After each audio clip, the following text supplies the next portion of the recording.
In this segment, we're going to cover some special tactics that come specifically from my wrestling background and Greco Roman technique. And these are things that I've adapted from wrestling to the fight game. I'm going to use Nate again, one of our Team Quest fighters, to show some of these special tactics. And one of the first things you'll notice if you've ever worked out with a wrestler, and a lot of martial artists that train with wrestlers for the first time, they come back the next day and they're like, my God, my neck, what did I do? And you'll find a lot of wrestlers like to work the head. And the way we work the head is a little bit different than, say, a Thai fighter who wants to establish a good double collar tie so he can land knees and control there. We tend to use not only our dominant positions that we've covered in other segments from the underhook or double underhook, but we use a collar tie a lot, a single collar tie. And in using that single collar tie in combination with an underhook, you can set up a lot of things and be very controlling and very dominating and put a lot of pressure on your opponent. And if you've ever pummeled and done some of this fighting from the clinch range, it takes a lot of gas, it takes a lot of conditioning. And once you train that way on a regular basis, then you can use that intensity, that in-your-face kind of style of fighting, and use that conditioning as a tool against your opponent as well. So once you get in his face, you stay in his face, you don't give him a chance to breathe, you don't give him a chance to pause and think about what's going on. He's constantly on the defense. And so that's a very nice tactic to have in your arsenal.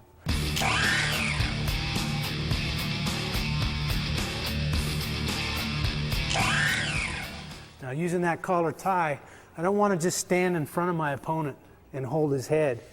Again, you see this in wrestling sometimes because both guys are using the collar tie and, in my opinion, using it ineffectively. What I want to do is I want to, off this collar tie, I want to create angles. If I stand in front, he can collar tie me, he can do the same thing, and we get into this changing inside ties or collar ties, and neither one of us is very effective. But if I use a little forward pressure, bring my elbow down and in and put it in the chest of my opponent, pull his head forward a little bit so that he's hunched over, and I create an angle as I move my hip towards his hip. Okay, now I'm not standing in front of him. I've moved away from his free hand. I'm blocking his near hand. And now from here I can be pretty effective, whether I'm kneeing or punching or elbowing. And what I want to do is I want to keep him off balance. I'll change sides. Okay, underhook from one side to the other using that collar tie. And I'm just going to keep working his head.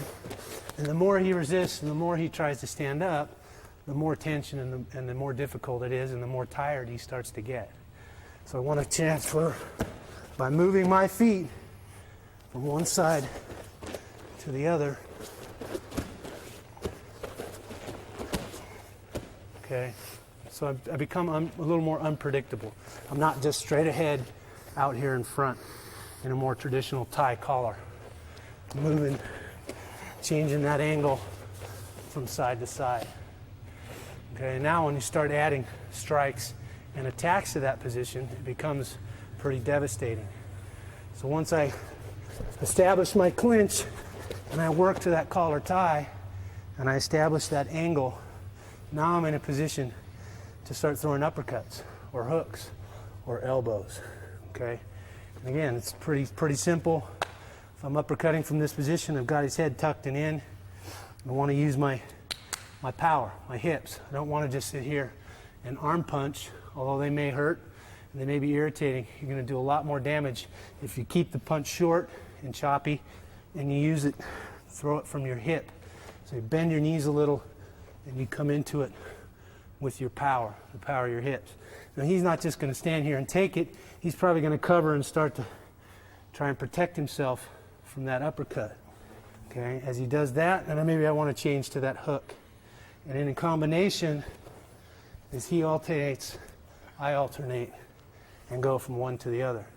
And I may get 2 or 3 or 4 punches off from one side, and as he starts to cover and come around and square up to tie me up, that's when I'll decide and change and move to that other side. So basically I'm going to go boom, boom, boom, and then shift to the other side as he starts to adjust. And I'm just going to keep going back and forth, throwing those uppercuts and those hooks from that position. Now, if you've ever punched a lot, and a lot of times after a lot of my fights, my hands will swell up from hitting so much. And sometimes a more effective thing, especially from this close clinch range, is to use your elbow instead of your hand. Number one, you don't take the risk of breaking your hands. Number two, your elbow is very hard, very pointed, probably going to do a lot more damage, either cut or hurt your opponent a lot more from an elbow. And you can use several different elbows from this collar tie. A straight cross elbow where I'm coming almost like throwing that hook, only instead of hitting him with my hand, I'm turning my thumb down. By turning my thumb down, it brings the point of my elbow out. Instead of here where I'm using the forearm, I want to hit with that nice sharp point. So I turn my thumb down towards my hips, and I rotate that elbow right over. Boom. I can also, just like throwing my uppercut, I can throw an up elbow and skip that hard point of my elbow off of his face from this position as well. So you can, in concert, throw hooks and uppercuts with your fists, or elbows and up elbows with your hands. And if you change sides and change that angle of attack and keep your opponent off balance, it can be pretty effective and pretty devastating. You land a few, you score a few, and the guy starts to square up and starts to get out or away or come into you. You want to go right back to that dominant position. Establish that underhook. Control. Back to control, move him around, and I shift back out. Offensive again. And then right back in to my underhook.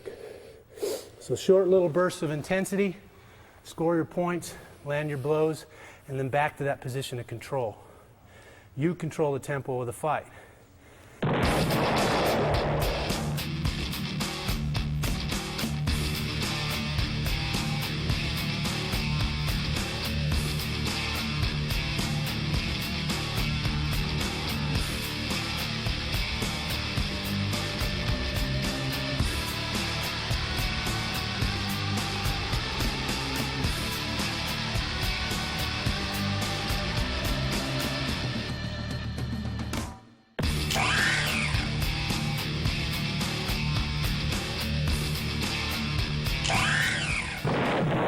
One thing that I like to do, especially from this underhook position here, is as I rotate and use the collar tie, I start throwing a lot of knees from here.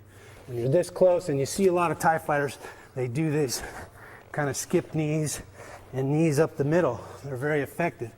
You can do the same things from this wrestling position, from this underhook position, or from the single collar tie. I can throw knees. Okay, and I like to, again, knee the thighs. Sometimes we're in here chest to chest. We're very tight. It's hard for me to get any effective knees to the body. It's hard to create any space. Maybe I want to make this guy step or move a leg. So I can either choose to pick that knee up and knee him on the outside line of his thigh, or I can bring the opposite knee across and knee him on the inside of his thigh. Now, individually, those blows, more than anything, are just an irritation. But if you've ever had a Charlie horse or had somebody punch you in the thigh real hard, there's an accumulation there that over time become very irritating and cause, some debilitation, a lack of mobility if you really tear that muscle up. In other words, they just hurt. There can be effective tactics to create opportunities for other things and just a general irritant to your opponent. So I like to, again, knee to the front, side, or inside of the thigh from the collar tie or from this dominant position, the underhook. Here. Doesn't matter where you're at here. I can feel where his legs are, and I can knee him in those thighs. And it kind of sucks. Okay, again, from the collar, I have access, especially if I have him trapped against a solid barrier here. I've got his head, got an arm. I can knee those thighs. Okay, and then you move up into the midsection. Same thing, I've got that dominant position, that underhook, that collar tie. I can knee into the short ribs. I can create space with my hips and bring that knee straight up into the middle to the breadbasket of solar plexus. Okay, and those are, again, a very effective knees. The more tight we get, the more crowded we are here, chest to chest, the more difficult it becomes to really land effective knees. But again, you're scoring points, you're keeping your opponent off balance, and you're making him work. And that's important. Okay, you move up from there to trying to knee the head. Now, a real common thing for guys to do when you get a dominant position, you get an underhook, is they'll bury their head and back their hips out. They're trying to get out of that underhook. Maybe they don't know repummeling, they've never pummeled before. They've never had somebody control them in this dominant position. This is a common posture, a common position for people. And rather than try and keep boosting them up to duck them or to knee them low, I'll go ahead and bring them down and try and knee them. Again, changing that angle as their heads and hips sag. I'll change that angle, and now from here I can knee to the head pretty effectively. And those, again, it's a pretty large object, your knee, it's very hard. Anytime you hit a guy in the head with your knee or in the face with your knee, it's pretty devastating. So from these dominant positions, the underhook and the collar tie, changing those angles, using those knees, uppercuts, hooks, elbows, you can be pretty effective. Again, short bursts of scoring points, and then right back to the control of that dominant position. Okay? Moving your opponent, keeping him off balance. You want to be unpredictable. I don't want to just be straight ahead. I'm just moving in one direction. It's easy for him to adjust to that direction of attack. So I want to be moving from one side to the other side, back and forth, in and out. The more unpredictable I am, the harder it is for him to adjust to my pressure. The more off balance he is. He never has a chance to catch his breath, to find his position, and to neutralize my attacks.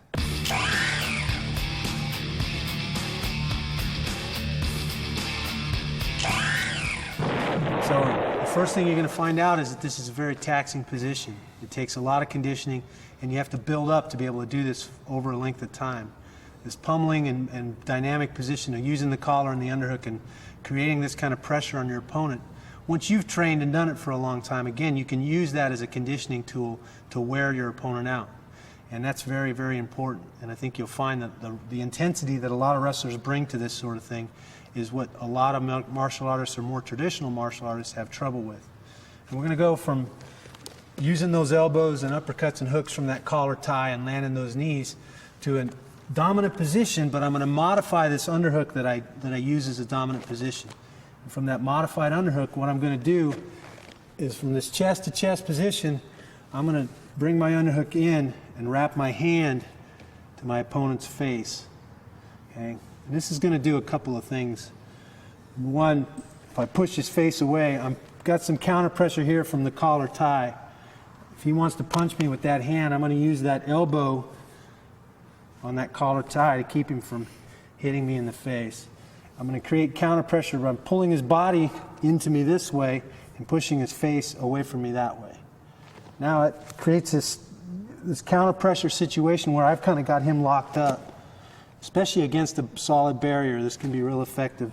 And now from here I can land a lot of knees. Okay, I can do a lot of things with my legs and knees to really irritate him and hurt him. And what I like to do from here is I like to cover his nose and mouth. Make it difficult for him to breathe. Again, make it hard for him. And in doing that, especially if we're tied up here, he's got the same position I do. So if you grab your underhook, Nate, and lock your hands, we end up in this clinch position. We're kind of neutralizing each other. We're stuck here. I can knee, I can knee his thighs and knee his body from here. What I want to do is I want to modify my underhook. I'm going to take my underhook hand and I'm just going to wrap it to his face here and make it more difficult for him to breathe. Now if he's got his hands locked, He's locking me in. It's hard for me to get out. As soon as it gets difficult for him to breathe, he's going to unlock his hands to peel that hand off his face. That's what I'm waiting for right there. All I'm going to do now is I'm going to bump this, shrug and bump this arm over my head. Okay. Now from here, I have my choice. I can sag on him with my body weight and ride him to the mat. Most guys, as soon as you bump over, are going to circle their hips away and try to square up with you. And when this happens, that's when I'm going to release and really score some points. The punch that hurts the most is the one you don't see, and you're definitely not going to see the punch coming from here. So again, modified underhook, counter pressure, kneeing, shuck that arm over the head. Depending on how he reacts, you can ride him to the ground here, or as he recovers, I'm throwing those punches. That combination, the overhand hook or uppercut combination. So this modified underhook can be a pretty effective tool.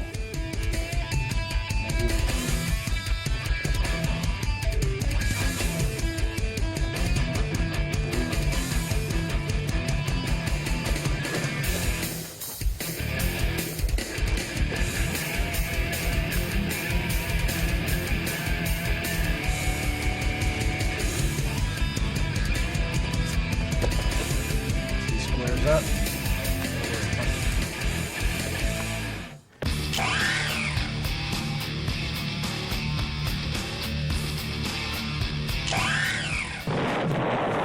Another situation that I like to use from this clinch tie-up position is an off balance. Okay, so just I'm going to break my opponent's balance. And I can do that in a couple of different ways. From this underhook position, we talked about controlling that danger zone and kind of having that feel and having your hips in. Okay, from this underhook position, all I'm doing is planting my foot right inside his foot. And I don't have to look to do that. I can feel that. I can feel when my knee is against his thigh. I can feel my foot in his hip. Okay, and that's what I'm looking for. And now, like taking the leg out of a three-legged table, I want to bump that leg straight back.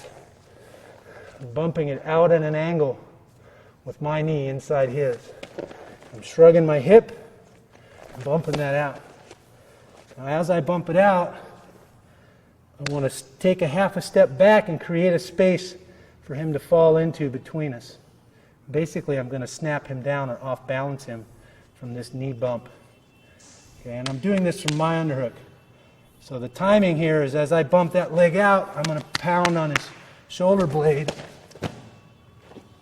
and knock him down. Okay, so we're here, we're in this clinch, we're fighting for position. I've got a nice underhook, a dominant position. I can feel my thigh and knee right inside his thigh and knee. Okay, I'm timing the bump with the pound. So I'm bumping the leg out and pounding the upper body forward. I take that half a step back to create that space for him to fall into.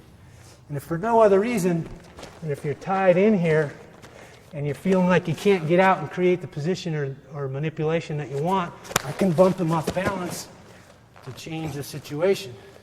Maybe he doesn't go all the way to the mat, but I bump him off balance so I can get my head back over to my underhook. When I bump him off balance, I can snap him down, catch his head, knee him. Okay, pull him all the way to the mat from here, from this front headlock position, is a good technique. Okay, maybe I just want to bump him off balance to create space to score. Throw a combination, throw a knee. So that off balance, bumping that leg and pounding that bat can work in several different situations and create offense for you, change the situation so that you can become in a more dominant position or create opportunities for you to land strikes. Again, doing it now from my underhook. Okay, I've got a dominant position. We're jockeying for position. I feel my hip and thigh come inside. The other side of that coin, I can do this from his underhook. Okay, he's trying to get an underhook. He's trying to get inside position. He's trying to establish dominance. Okay, I'm feeling like he's starting to get there, or maybe I'm baiting him. Maybe I'm letting him start to slide that underhook in. Okay, so that he starts to push. He starts to feel like he's getting position. And now, again, I slid my leg right inside his leg. In the same position, only I'm over the top. He's established inside control. I'm going to do the same off balance. Okay. So, first one was from my dominant position, me being inside. Second one, from his dominant position. He's getting inside position. Whether I just let him come in that far or he actually achieved that on his own, that's up to you. Obviously, he gets a dominant position. You've got to find a way to repummel. You've got to find a way to get out of here. He's going to control you. This could be that option. Okay. Maybe you're having trouble executing any technique on this guy. So you're going to bait him a little bit. You're going to let him have that little bit of an underhook. Now obviously I don't want to give it to him clear up here. It's not going to do me any good. It's going to be very hard to get out of an underhook that's clear up there and locked in. But I'll let him in just enough so he feels like he's getting some position. Now he's going to start to drive. He's going to start to push to get that underhook, which is what I want him to do because I want to bump that out. Okay. As he starts to push to get that underhook, I'm pinching it off with my elbow so he can't get it all the way up where it's difficult to deal with. It's shallow. Stepping right inside, bumping. Okay. Again, creating that space for him to fall into. Okay. So you have two sides of the coin there. My dominant position or the start of his dominant position. Okay, there's a third option there, and that's where we're here again in that kind of that over-under position. Okay. Now instead of going on the side where the underhook is, I can also step across and bump that other side and off balance him on that side. Okay, so it's giving you a third option. As you can see, the options start to become endless. So my underhook's over here. Again, I'm kind of caught up in that 50-50 position where he's got just as much as I have. Okay. I can move my head to my underhook side. Now that the bump that we just covered on the point of control, the underhook side works.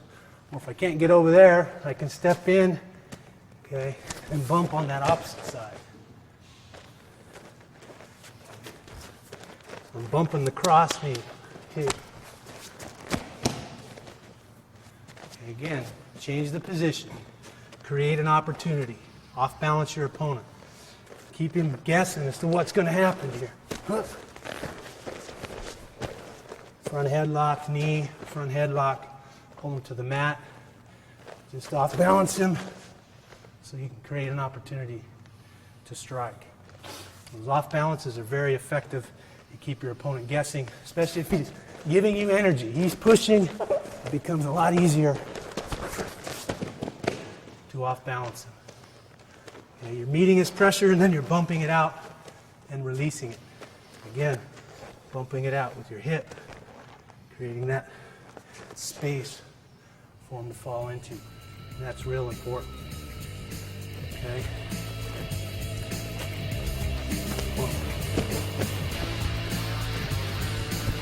Opposite side. He's getting the underhook on me. Bumping off balance. Bumping off balance. If you get the timing of it, the feel of it, it happens pretty easily. It will surprise you the first time you do it and the guy falls down. You're like, holy cow, what was that? So it takes some practice, it takes some timing, but it's worth the work.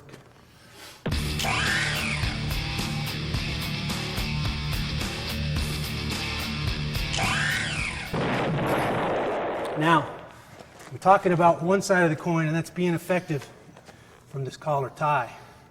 And you deal with a lot of tie fighters, guys who like this double collar tie, which if you get locked in here, can be effective and can be hard to get out of. There's a couple of little tricks that we use in Greco to counter this. this collar tie. And you're going to see a lot of guys collar tie, and kind of the tie counters are just to kind of come up inside. And again, you get into that battle for inside position here. Neither guy is really being effective or establishing a good dominant position. Okay? If you think of the wrestling perspective and establishing that good underhook, which is a dominant position that we like to use, he's got these elbows in here. Okay, all I'm going to do is reach across hand, and I'm going to bump this block, this elbow, that line of defense. He's using his elbow and his hand to keep me out. I'm just going to bump that elbow out of the way. And when I do, I'm going to shoot that arm up and grab that underhook. So come across, bump that elbow out of the way. Counter that double collar tie. Boom. Okay, there's my underhook. Pretty simple. I want to keep my head up, my hips in. Okay? I don't want to start sagging and trying to back out of this situation. I want to move into him. My head's up and my hips are in. I want to close that space, smother those knees, smother his ability to attack me. Okay? I want to bump that block out of the way and establish my dominant position. Go right to my collar, right to my dominant position here. Okay? Doesn't matter. Block it out, bump it out. Underhook. Okay? The wrong thing to do is to back up. Take your hips away. You create space for those attacks. You want to crowd him. Head up. Turtle your neck.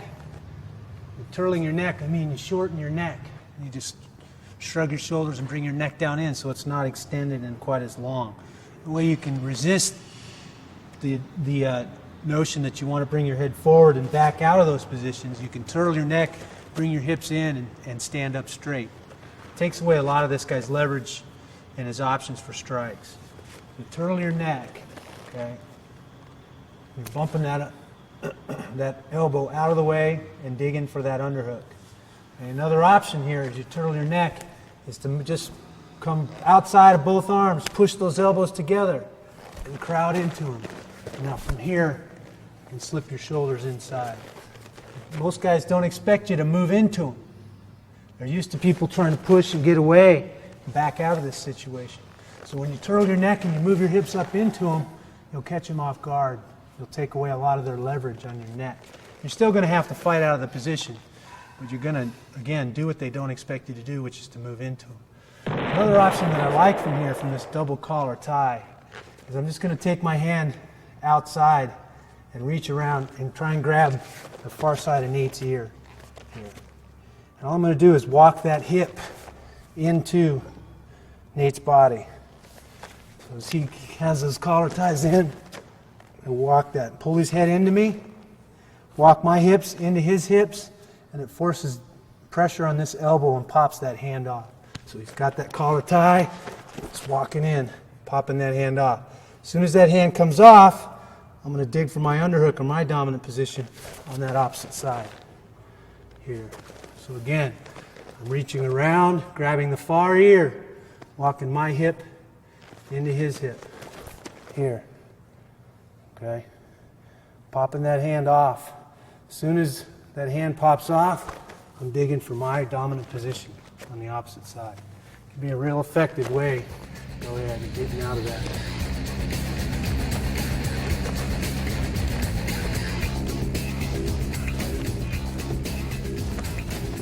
Popping off that collar tie. Again, hips in, head up.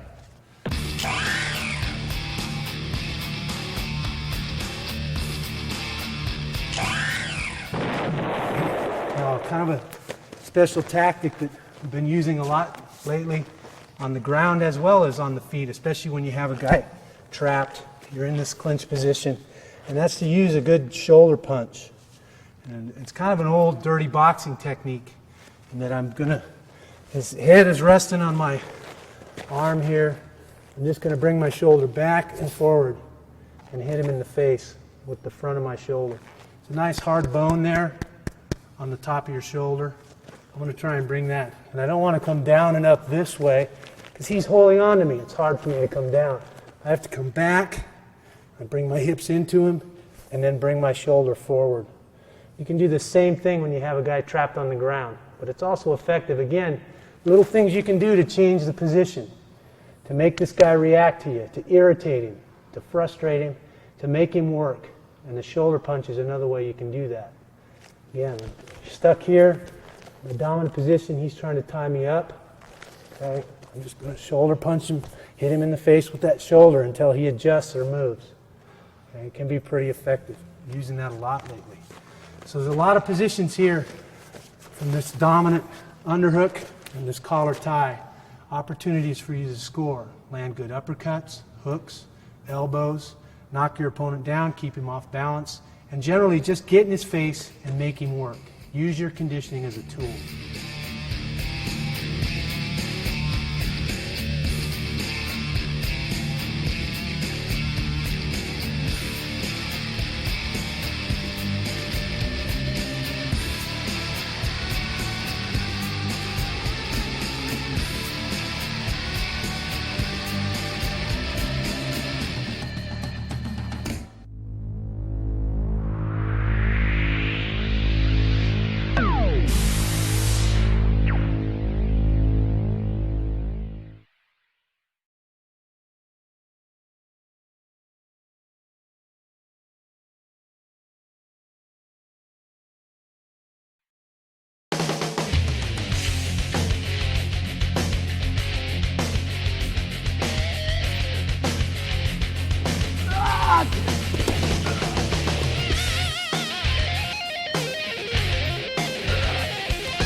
In this tape, we want to talk about clinch fighting and establishing dominant positions and exactly what those dominant positions are. And then once you establish a dominant position, the different takedowns and different options that you have as a Greco Roman wrestler, and my background in Greco Roman wrestling, there's a lot of different options that you may not have been exposed to from those dominant positions. It's a little bit different than the average clinch tactics of, say, a Thai fighter or a boxer who's basically trying to tie you up so they can knee or punch or stop you from punching him. So it's a little more offensive and a little more aggressive in that you can take your opponent to the ground very easily from this dominant position.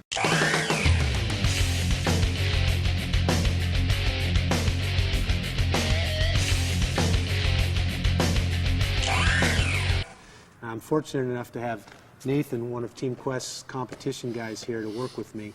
And a basic dominant position, after I use my elbow destructions and close that distance from that long range through that range of exchanges to the clinch range, is to establish an inside control.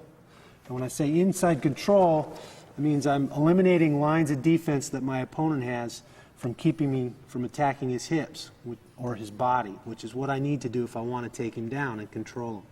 I eliminated his elbow and his hand, which are things that he can use to control my head and keep me away from him. Okay. I also am eliminating his head, which is something that he can put between us to keep me from attacking him as well. So by pummeling in and establishing that inside position, that dominant position, that underhook, okay, from this position, now I can begin to work and set my opponent up to take him down or punch him and kick him, elbow him, whatever it is you're trying to do from this position. Okay. Notice it's important when I'm going to underhook a guy, I don't want it to be a shallow underhook, although sometimes I get stuck here and I can use this shallow underhook. What I really want to do is I want to isolate this part of my opponent's arm. So I want to come all the way up and I want to grab with my palm that front deltoid muscle. And I want to use that as a handle. Once I establish that underhook to the front deltoid, I pull my elbow down and into me. And effectively, I've isolated this part of Nate's arm, and that eliminates some of that torquing that once you get an underhook, some opponents like to try to do. And whizzering and torquing here, now he's taking control of me rather than me having a dominant position and controlling him. So if I use that elbow to my side and control that, isolate this part of Nate's arm, now I can move him around, pull him, and create situation where I can steer him, maybe steer him to a wall or the fence or the ring ropes, or I can create tension in his body so that he wants to resist and get that arm back. And in that resistance is my technique. Okay, so it's important. Again, another really important thing here is my hips in relation to his hips. I have this underhook and I'm giving him energy, I'm pushing into him, and I'm not controlling this space in front of his hips. He can use that energy against me. He can throw me, he can headlock me from this inside position. So it's important, in Greco, what we call this space here is the danger zone between his feet, where his hips are. As long as I establish that dominant position and I control that danger zone with my hips and my leg, now he can't get his hips through and use his power to throw me or execute any offensive techniques. Okay, so I'm in effect here, chest to chest, my hips, and especially if I'm pushing, my hips inside here. And now I can move them, push them, and control them any way that I want, controlling that danger zone. If I'm pulling, it's a little less important that I control that. I can create more space and pull here because my energy is going away from him. I'm not giving him that energy that he can use against me. So that's one very important point. If you're pushing, you want to be inside between his feet. Control that danger zone. If I'm pulling, it's a little less important. I can pull and set up other techniques. Okay, so you're going to use a combination of pushing and pulling from this dominant position. Once I've closed that range, established that clinch range, I want to fight to hang on to this dominant position. Single underhook.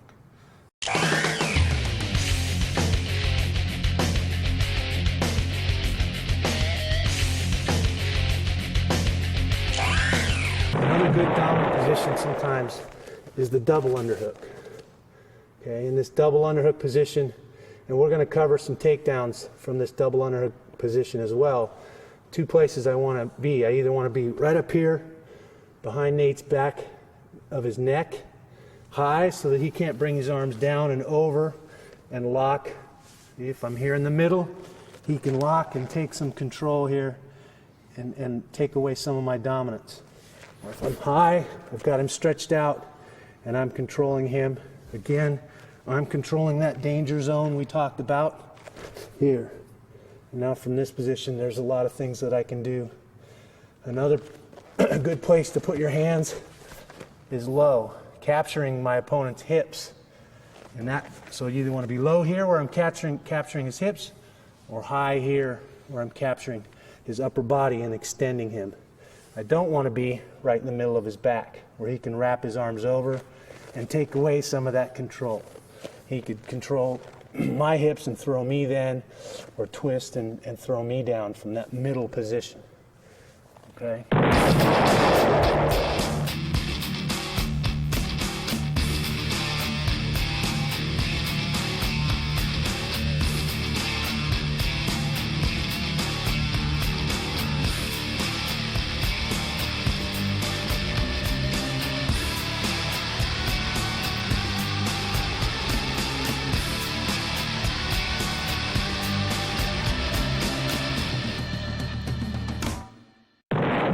First takedown technique that I like to use and try and set up from this position. And it's important that you realize, depending on what technique I'm trying to set up, my head position in relation to my opponent's head becomes very important. For some techniques, I might want my head over here on the opposite side of my underhook. For the most part, to be dominant and to be effective, I want my head close to my hand on the same side as my underhook. Okay. Again, controlling that danger zone. I can't emphasize that enough. Get careless here, and especially if you push in, you're going to get headlocked. You're going to get thrown, and that's never fun. So you want to control that danger zone, head on the same side as your underhook. And now I like to block. You can use the wrist, but generally it's pretty easy for your opponent to roll that wrist out. And if he's got a free hand in a fight, generally you're going to be eating leather. So I like to create that wedge and block on the bicep here, above the elbow. I've kind of got counter pressure. I'm pushing away on the bicep on this side. I'm pulling down and in with the underhook on that side. And now I can steer my opponent and move him around and create those manipulations for takedowns and attacks.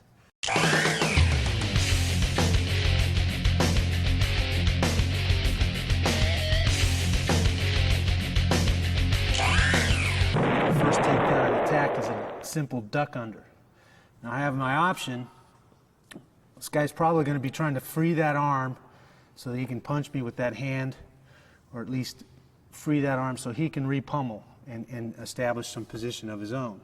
So when he starts moving that arm around to try and free it, I'm going to use that energy that he's giving me with that arm to duck under.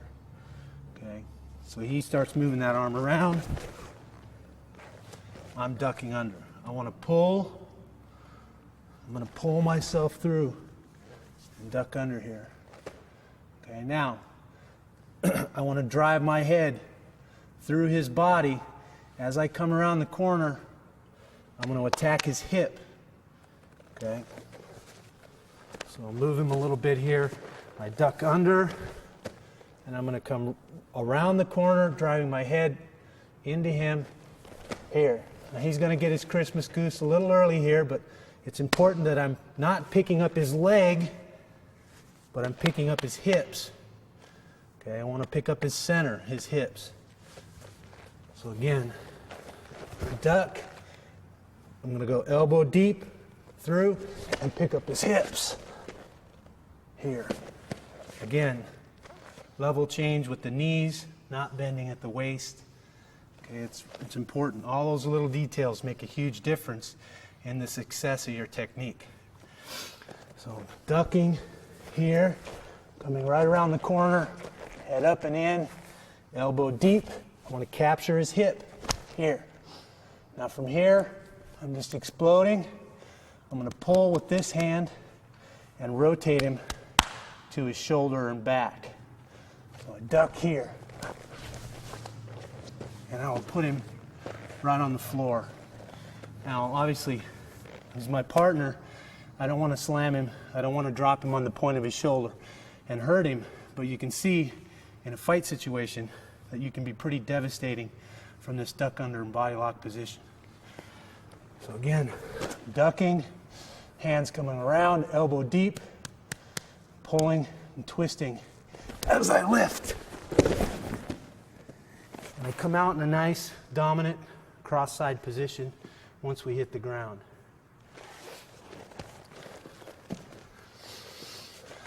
It's important as I duck, I can keep my head up and into my opponent. So I'm here, he's trying to clear that hand, he's creating that space for my head. Step, elbow deep.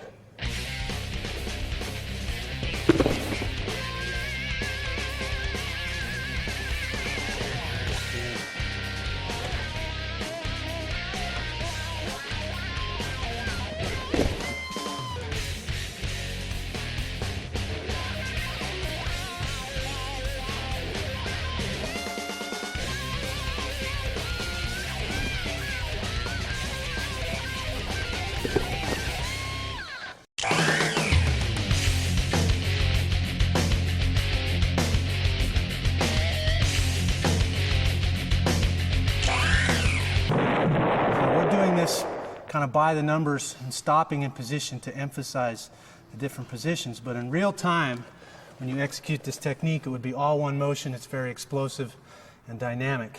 It would look something like this. Nate's trying to hit me with that hand.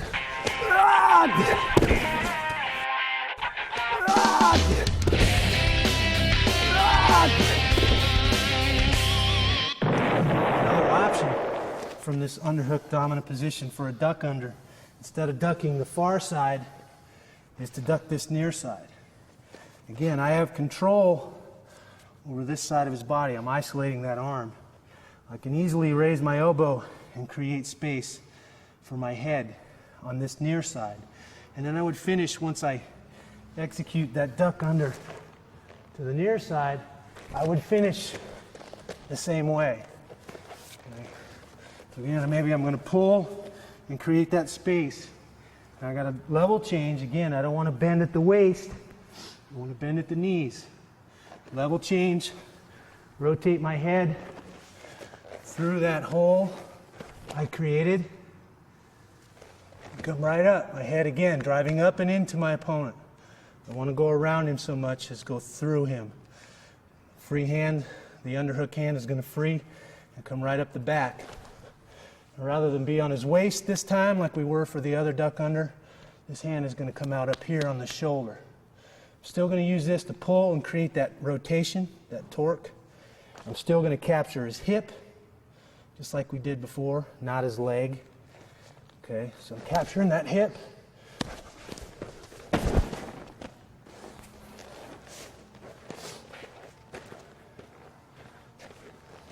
Again, ducking under the near side of the body. Here.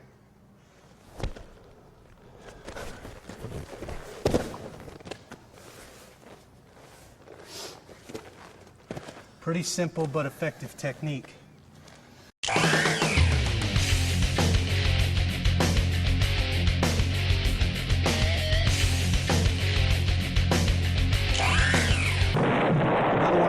Techniques from this dominant position, this single underhook, is a slide by.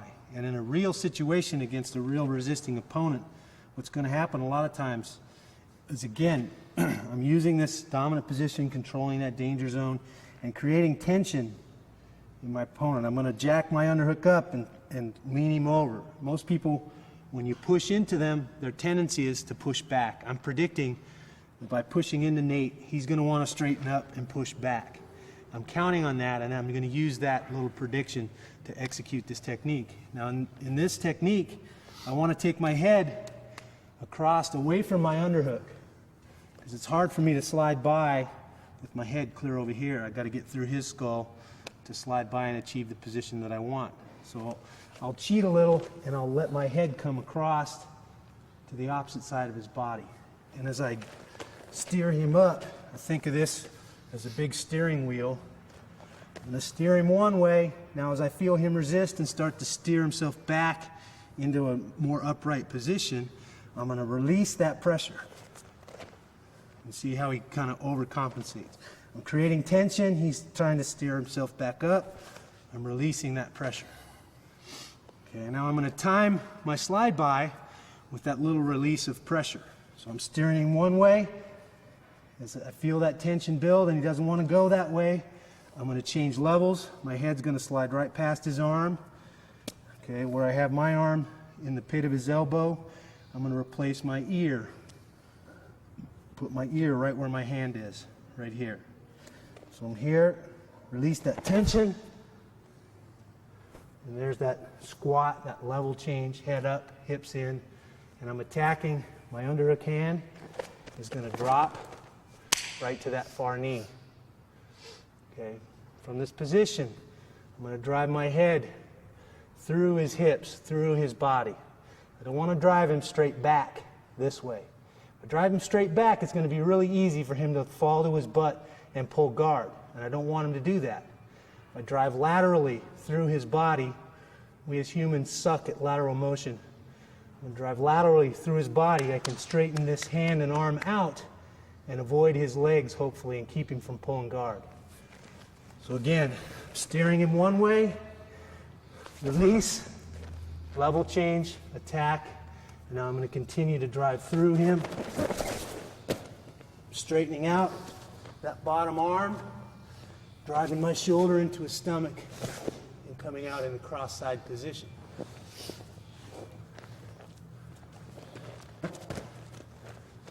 Steering him one way, head slides over, release that pressure. Release, level change, lateral, through his body. Straightening that arm and hand out so he can't pull that leg under and achieve guard. And then I work right up to good cross-side position.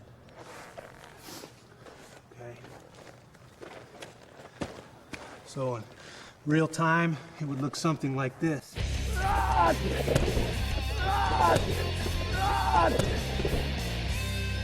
It's a good slide by.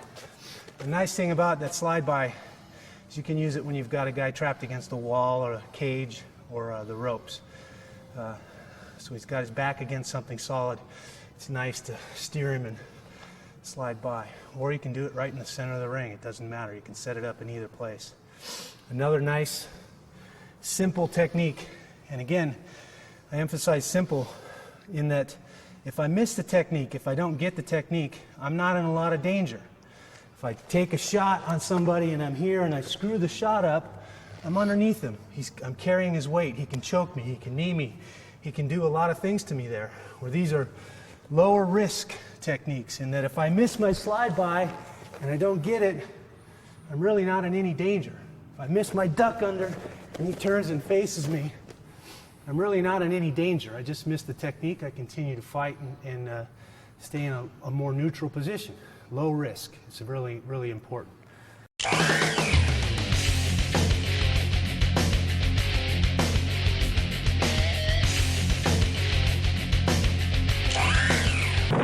One thing I like to try to set up from this position, especially if we're in here tight and we're fighting for position, I'm looking for this lead leg. It's a simple foot sweep. And again, low risk is the key here. I'm pulling and circling my opponent. See how he moves his feet. Pull one way, he steps.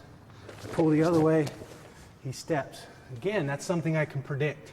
That's where the art comes in this. I can predict and manipulate my opponent, make him step where I want him to step, make him move how I want him to move, or react how I want him to react. So I'm using my underhook, and I want him to step with that leg.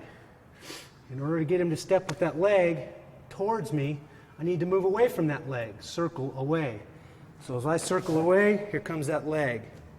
He steps to stay and keep me in front of him. As I see that leg move and come up, I'm just going to take my foot, the instep of my foot, and catch him right at the ankle. Okay? Pull, he steps, and there's my foot sweep. Very simple.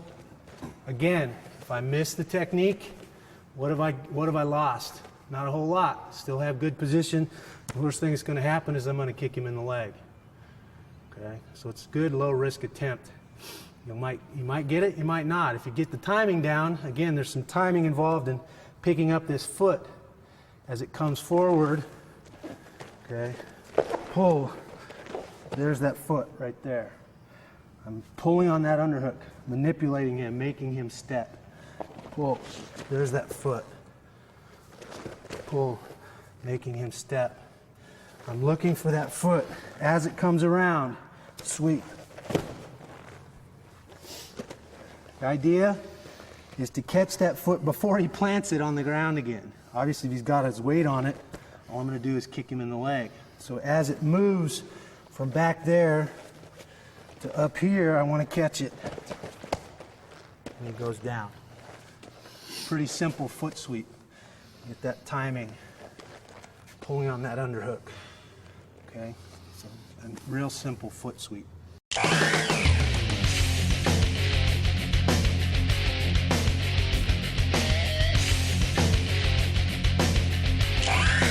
Another nice technique that I like to use from this dominant position is simply a high single leg.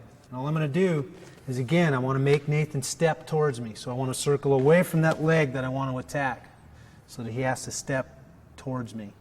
I'm just going to do a simple level change.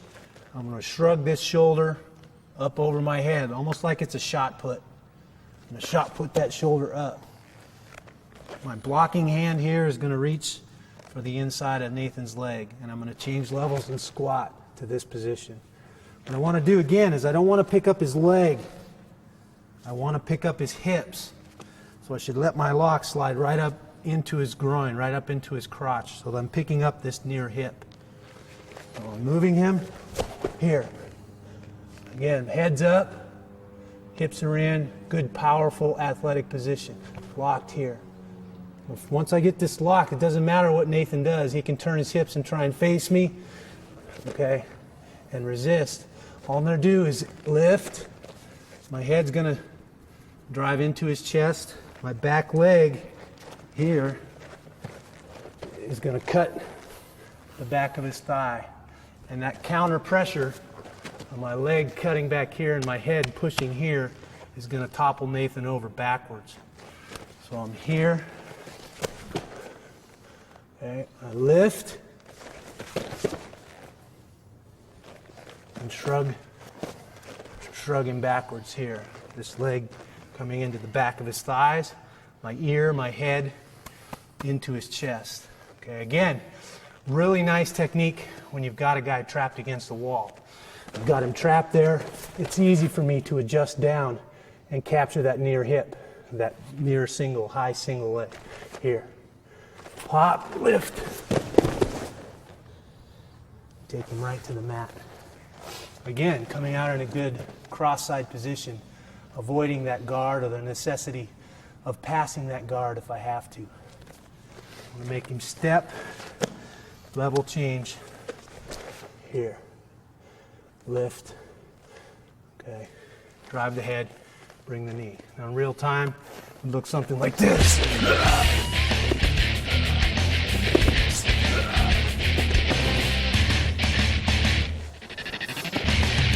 And actually, the more your partner or opponent resists, the easier it is to execute that technique.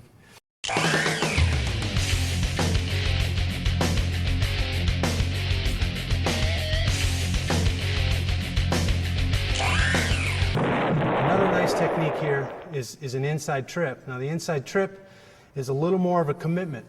I mean, if I commit to this technique, it's not as low risk is what I'm trying to say. I end up in this position a lot of times where Nate's got an underhook and I've got an underhook, okay, and I want to set him up to inside trip him. Again, same pretense. I want to trip this leg, so I want to circle away so he steps with that leg. Okay, you can see him step. So we're here and we're in the over-under. I don't have to see it with my eyes, I can feel it. I can kind of see it out of my peripheral vision. I know if I move this way and pull on his back, he's going to step with that leg. Okay. Again, it's important. My head becomes real important here. As I inside trip, I want to take my head towards my foot. If I don't, if I just step here, he's just going to pick his leg up and step out. I haven't achieved anything. Now, if I really commit to this inside trip, boom, and he just steps out, step out. Now I'm in trouble. I've put myself in a position, okay? So your head becomes very important. As I make him step and I commit to that inside trip, I got to take my head towards my foot. Another thing I like to think about is I'm going to make a triangle with my thigh, lower leg, and this underhook hand. So as I step, I make that triangle right here. And I'm just sagging my weight through Nate's hip. He can't move this foot to step back and keep his balance. He goes right to his back. Here. Now, a little different here is that we end up in the guard position. So now I've got to concentrate on how I'm going to pass Nate's guard. But again, an effective technique. Circle away, he steps. Take down with an inside trip. Okay. Circle away, he steps. Inside trip. Okay. This again is another nice technique that you can use when you've got a guy trapped against a fence or a solid barrier. It's easy for me to step in here and take that leg out and create that space for him to fall into. The inside trip is real nice.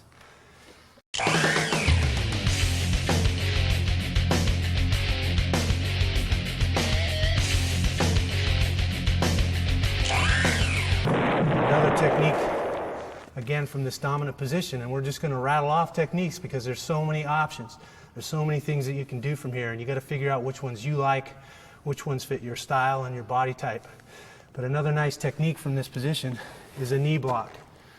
Okay, and what I'm going to do from the knee block, unlike the last couple that we've covered, where I was manipulating him to step with his near leg, here, I want to make him step with his far leg, the leg that's away from my control point here. So I'm going to circle away from that leg. See how he stepped? He's going to react to your motion. He's going to react to keep you in front of him. So as we're fighting here, I'm stepping away, making him step with this leg. All I'm going to do, again, I don't want to keep my head over here close to my underhook because I'm attacking this side of his body, a lot like I did on the slide by. I want to let my head float over here, closer to the point where I'm attacking. I'm going to take advantage of my opponent's lack of lateral motion again. All right, make him step, level change, and I want to block him right at the knee. I'm going to run my hand through his chest, and I want to drive him back this way. Again, I want to drive him laterally. He's going to fall easier, he's going to go down and have a lot less options. Plus, I'm going to be able to hopefully avoid his guard if I drive him laterally. Okay? So I make him step, drive him laterally. And you'll notice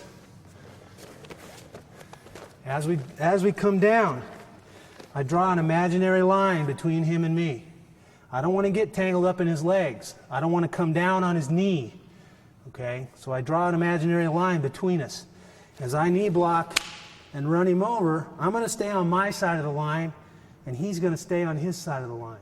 I'm running him laterally through that block, and I slide right in to my hip, right into that cross-side position again, here or here. Okay. Now it might take me 3 or 4 or 5 steps to knock him over, to run through him. He's not just going to fall right in place. That's okay. It's explosive. Making him step and then driving through him. Okay. Again, in real time, you're here, you're fighting, you've got your dominant position. You make him step, level change, and drive him over that knee block.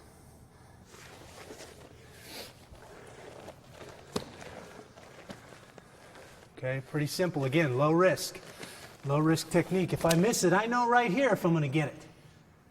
I know right here if he's going down. So if I've missed it, he steps out, I'm still in no danger.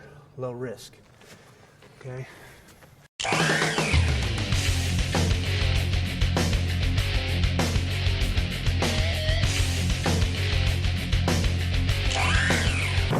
Talk about the inside trip.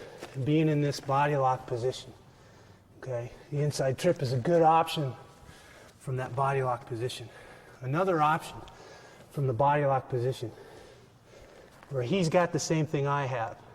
Okay, he's got an underhook, I've got an underhook. We both got our hands locked, we're both in this position. It's a 50-50 deal. If he knows anything and he executes first, he's going to score. He's going to take me down. He's going to knee me, punch me, whatever the case may be. It's a 50-50 position, okay? So I don't want to hang out here. I don't want to spend a lot of time in a 50-50 proposition. I want to either change my head and establish a good dominant position where I have control, okay, or get about executing some technique from here. An inside trip, okay? In this case, what I'm going to do is capture his hips and just body lock him, bear hug him to the mat. What I'm doing is, again, I don't want my lock up here on his back. I need to capture his power, which is his hips. So I'm going to step and suck his hips into my hips. As I do, I'm blocking. His foot's coming around. I'm digging my knee into the back of his knee. Okay, you can see how off balance he is already. I'm basically pushing his hips and upper body over his knee. Okay, but I'm using my legs and hips to do it. So we're here, 50-50 proposition. I'm going to suck his hips in, block that knee, and now as he starts to fall, I'm rotating my back leg around and replacing my initial knee that blocked his leg. I'm going here, here. Again, we come down right in that good cross-side position. So it would look something like this.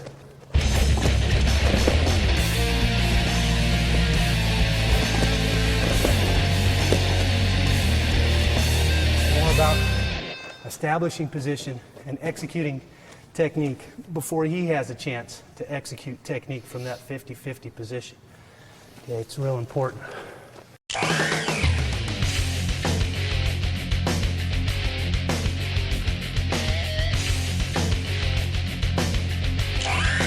Another thing I can do from this body lock position, and one that I kind of like, again, it takes some timing and again, reading my opponent's hips and feeling where he's at from this over-under position, is just a simple twist or off balance. What I want to do is, I feel his underhook, I'm going to lace my hand over his elbow and under by his tricep. Now I'm going to pull with my underhook here, and I'm going to push on his side with my wrapped or weaved hand. And if I do that, you can see how his shoulder moves towards his ear. Boom. I'm off balancing his upper body. Now I'm going to coordinate that little twist or off balance with a step and my hips. Again, your power comes from your hips. In order to do this, I'm going to have to use my power or my hips to move his body weight around that corner. Now, I don't want to, and a real common thing to do here is to just switch your feet. That's not what I really want to do. That doesn't get my hips or my power into his power. So I start in here with my left foot or my underhook hand forward. When I go, I'm stepping forward, penetrating his danger zone there with my back leg. Okay? So I'm here, I'm weaved, I'm stepping. You see how my hips come up underneath his hips. Here. And now I'm going to twist, basically steering him or rotating him around that 180 degrees. Okay. Here, the other side, same thing. Okay.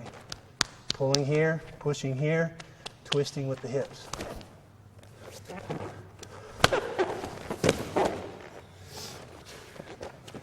Again, some timing and resistance. Okay, the guy's feet will come right off the floor. If you explode and pop with this, he'll twist and rotate right to his back. All right, so stepping.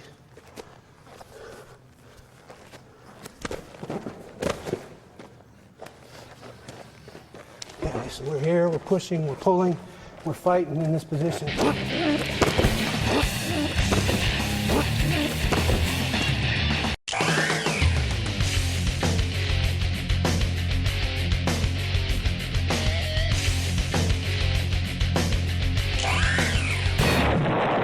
Same thing I can do from a double underhook position.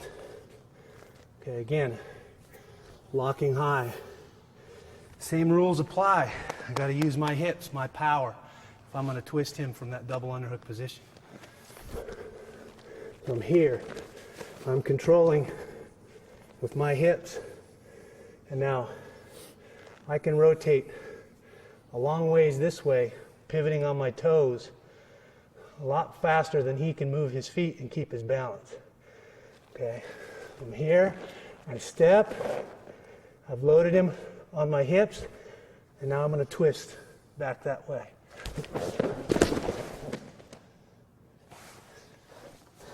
Okay, so whether you do it from a single underhook, where you're stepping and twisting, or from the double underhook, where you're stepping and twisting, the technique with your hips and the step and the basic technique is basically the same. You can do it from the single underhook dominant position or from the double underhook dominant position. Okay. Here.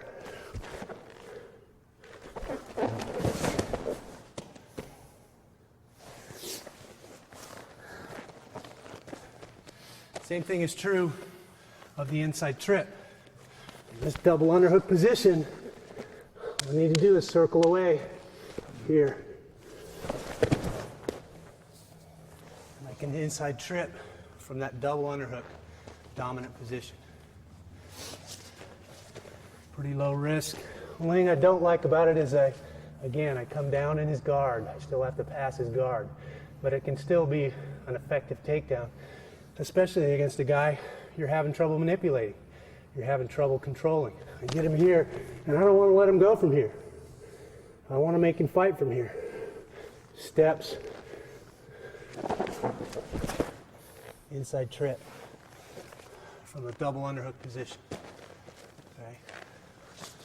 There's a lot of techniques, a lot of takedowns right there in that little sequence of events, all off of this nice dominant position or this nice dominant position. So now the next time you achieve clinch range and you close that distance, you know there's a lot more to it if you establish this inside control and you manipulate your opponent. You control the danger zone, you make him move, you make him step one way or the other. You got 7 or 8 different options for takedowns for knocking your opponent down. And that's not even getting into the opportunities you have to strike him from this position. But that's a whole nother tape.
In the 3 phases of fighting, there's a very important phase called the clinch fighting. We're going to work on the clinch today and establishing, closing the distance. We want to concentrate on some basic pummeling drills so that you can establish dominant positions and some drills to be effective from those dominant positions.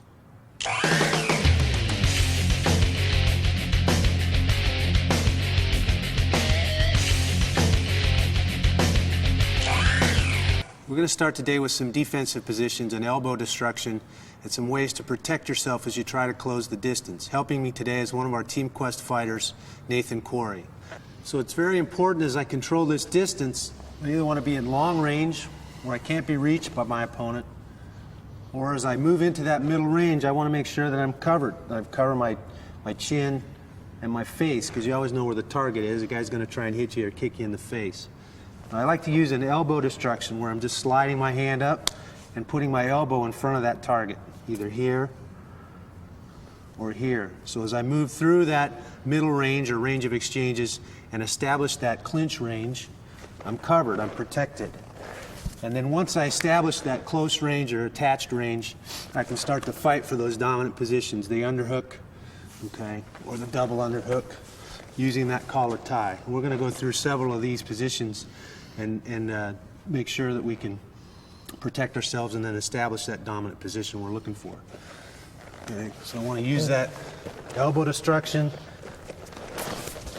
close that distance, attach myself to my opponent. I want to move through the range of exchanges. If I stop here and pause, I'm vulnerable to be hit, kicked, or kneed. So I'm at long range, covering. Now I'm at attached range, right to the underhook, the dominant position. Use the elbow destruction. Okay. And that actually hurts. Even with gloves on, if somebody hits your elbow with their hand, the chance of them breaking those small bones in their hand is pretty good. And it's generally a good way to protect yourself in a lot of situations.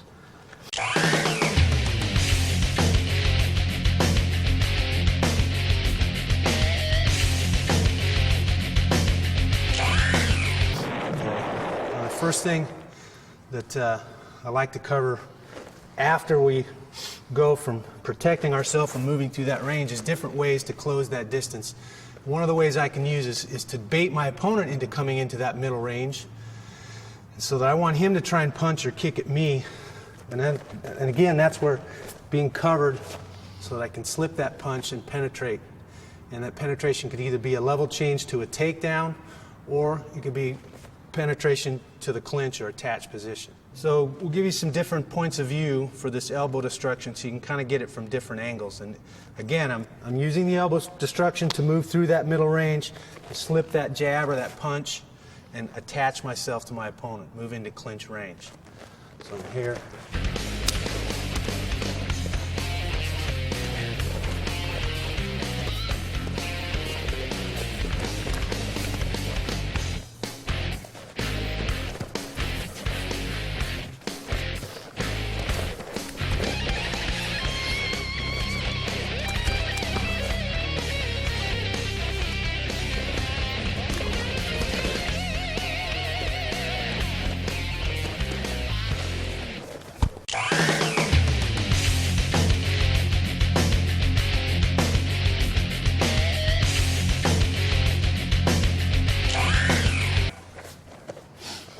Now that's one way is to be defensive.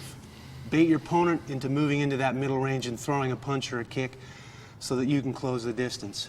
The other side of that coin, and the one that I tend to use, is being offensive, where I'm going to throw a punch or a kick to get my opponent to cover and stop moving, set his feet, so that then I can move through that middle range and establish clinch range. One of the things that I like to use is an overhand right to get my opponent to cover, and then that's going to allow me, as he stops to cover and sets his feet, to close that distance and achieve that clinch or attached position. So I'm going to throw an overhand right, my opponent's going to cover, and I'm going to follow that punch right to clinch. Okay.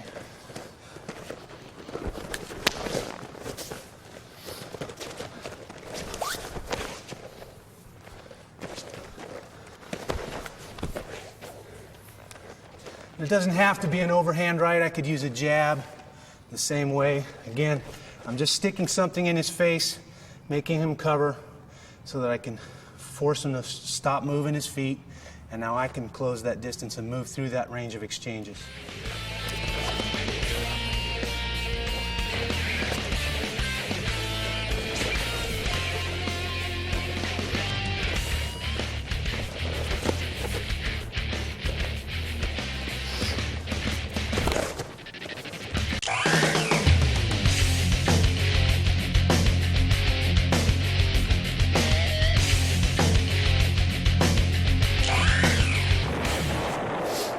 Another option in an offensive manner is to use a front kick to get him to move, set his feet, and then close that distance and move through that middle range. I'm just going to wait. Again, even if he starts to move into that range, I'm just bringing that front foot up, again covering, and then following that front kick right through that range of exchanges to the clinch range or attached position.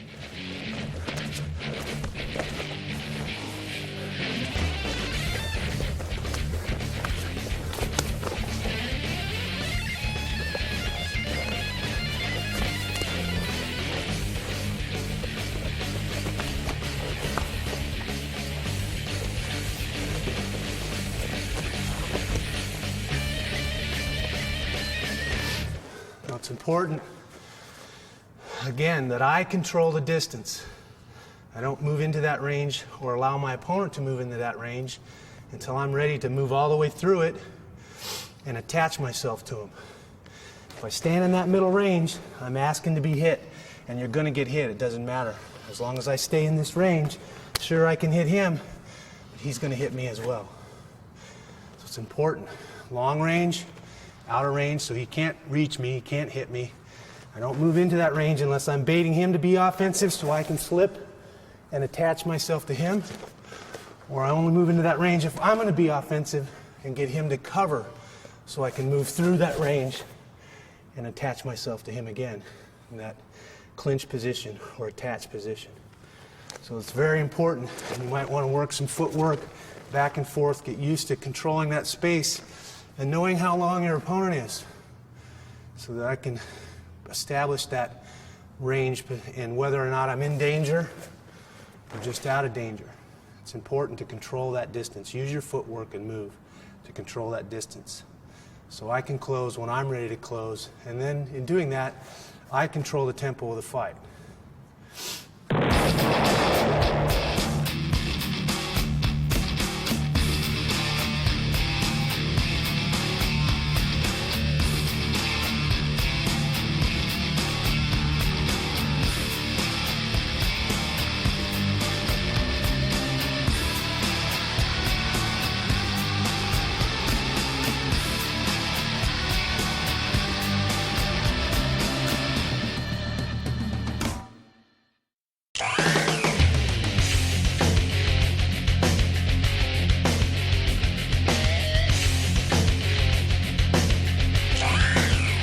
Once you've learned to protect yourself and use those elbow destructions and move through that range of exchanges and attach yourself to your opponent or establish that clinch range, you want to be able to establish dominant positions and be effective from that clinch range. So it's important to learn to pummel in exactly what you're looking for. And one of the first and most effective dominant positions that I feel once you establish this clinch range is establishing a good underhook position. It's not like the traditional boxing technique, because you see, all I'm interested in here is smothering his hands and keeping him from being able to hit me. But in doing that, I'm giving him a lot of position. And in mixed martial arts, where the fight can go to the ground, I don't want to give him all that leverage and position so that he can effectively use his hips and throw me down. So it's important to be able to change this position or establish a dominant position where I'm controlling my opponent's arms and lines of defense, and now I have a lot of attacks, both offensively striking and the ability to take my opponent down from this dominant position. Now, a real simple drill and a way to kind of build this foundation of how to establish dominant positions in pummeling is a simple swimming drill where Nathan and I are both in an over and under position. I have an underhook here, Nathan has an underhook here. We're in the same exact position. He has the same thing I have. Now, as I create space and re-pummel over his arm, Nathan's doing the same thing on the other side there. And we basically exchange underhooks. And now we come back, I'm re-pummeling, Nathan's re-pummeling, we exchange underhooks. And as you get a rhythm for this, and you're chest to chest, and you're moving and pummeling, it becomes this swimming motion. And obviously, this swimming motion doesn't have a lot of reality to it, but it's just a drill to kind of develop the sensitivity in your body so that when you get into this clinch range, the first thing you're thinking about is pummeling, getting inside and establishing that dominant position. So you start out by just developing that sensitivity and that skill by this swimming drill where I'm digging for underhooks and Nathan is digging for underhooks at the same time. You notice we're chest to chest, close proximity, using our legs and hips as we drive and pummel. Just going inside, re-pummel, re-pummel, re-pummel, re-pummel.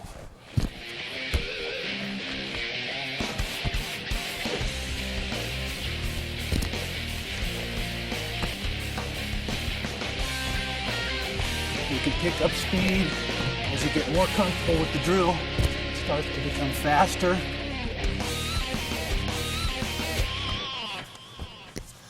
And then as you get better and better at establishing this underhook in this dominant position, you can start making this more real and more live by actually fighting, moving each other, and pummeling chest to chest, and digging a little more. You can see the drive in the legs, the hips, the posture, into your opponent, controlling him, trying to establish that dominant position. And then as you progress and get better and better, once you establish a dominant position, you want to start to try and hang on to it. Keep that dominant position. Make it hard for him to re-pummel. Okay, and that's when it starts to become real and applies more to fighting.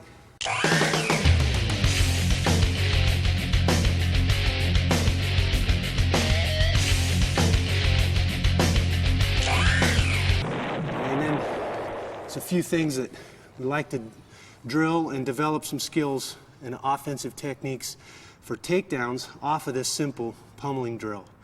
Okay, so as I do this swimming motion, all I'm going to do is, as Nathan repummels, okay, I'm going to change levels and direct my head right under his arm with a duck under position.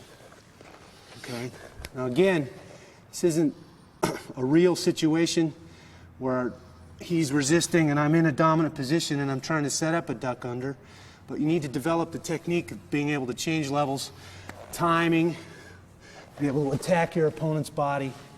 Okay. And the biggest thing is starting to realize that I can predict what Nathan's going to do, and in that knowledge of knowing how he's going to react to a certain situation, I can use that knowledge against him. I know if I have an underhook that Nathan wants to repummel, he wants to take that underhook away from me. So as I feel him start to take that underhook away and repummel, I can use that little bit of knowledge of him repummeling and reacting to that situation against him and duck or attack. Okay, it's in that knowledge and in that prediction that the real art in the sport comes out. I can create situations where I can reasonably predict how my opponent is going to react in that situation and use that knowledge against him. That's the setup. I'm setting him up so that I can achieve an offensive tactic, a takedown, a punch, a knee, whatever that setup is. So again, we're pummeling. I'm predicting that as I get my underhook here, Nathan's going to repummel. And in that repummel, I'm redirecting his elbow and attacking in that duck under. Again, I want to emphasize, as he repummels, I'm just going to raise he's digging that hand in, I'm raising my elbow, creating that space. All I need is that little bit of space from my head. Okay, I don't bend at the waist. I want to change levels with my knees, get my hips down, that good athletic, explosive position. So as he repummels, level change, create that space for my head. I come right up, okay, and staying tight, close to my opponent. As I establish this position and get into this duck under, now I want to exaggerate using my head and driving into my opponent. I don't want to think about going around his hips. I want to think about going through his body. It's nice to have these cauliflower ears to drive into guys' ribs and move through them. Okay, so I don't want to go around him. I want to go through him. And going through him, I move myself into position to take his back or be dominant. Okay, so concentrate on that level change, bending the knees, keeping the head up and the hips in, and then moving through my opponent. Okay, so the duck under, and try to do it on both sides if you can start establishing that ambidexterity where you can execute techniques on the left or the right side.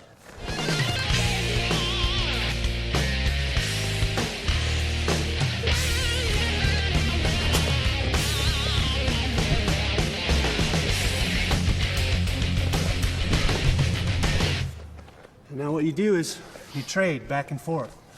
So I'm pummeling, Nate's going to execute his duck under. Boom. And we're back to pummeling. I'm going to execute my duck under. And then Nathan. So again, I want to focus on establishing that good position, that level change, driving my head up and into my opponent, and coming into a good position. Okay, and there's some other techniques that we can add to this along the same lines where I'm drilling and establishing good posture, good tactics, good technique, and that sensitivity in your body so that you feel these situations. And then it starts to come real natural when you're in live situations. You just execute the techniques.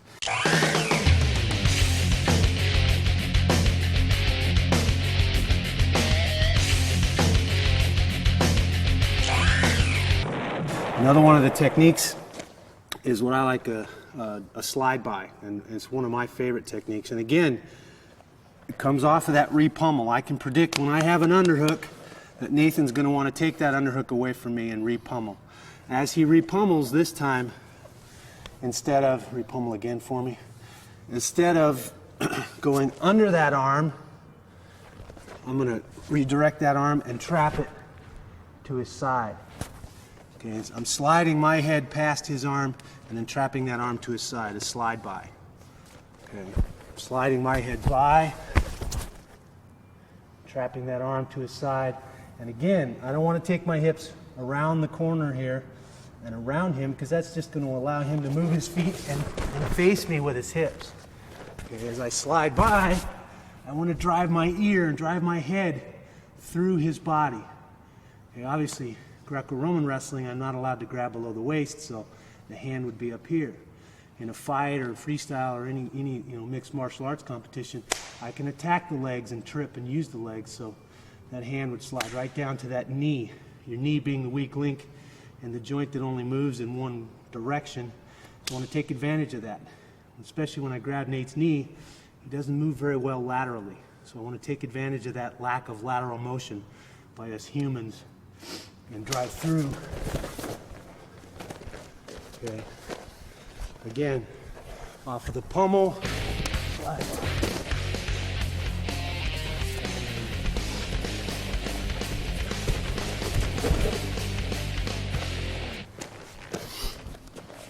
Off of the pommel, he's re-pummeling. I'm redirecting that hand down. So the nice thing about this slide-by position is that I trap this arm to my opponent's side. One of the dangers of shooting a double leg is that I leave this arm free and I allow my opponent, as I take him down, to throw his legs around me and choke me. I end up in this guillotine position. Using this slide by to a double leg, I'm trapping that arm to his side. By the time he gets his arm out of there, he's already on the deck, he's already on the ground, and I've passed his legs. It makes it pretty hard for him to choke me. So that's one of the nice things about this slide by. Now obviously, this isn't what a real slide by would look like in a real fighting situation, but you've got to develop the foundation and the technique and the sensitivity to be able to level change and put all these timing things together to establish that slide by in a real situation. So you want to practice it again off of this simple swimming and drilling position.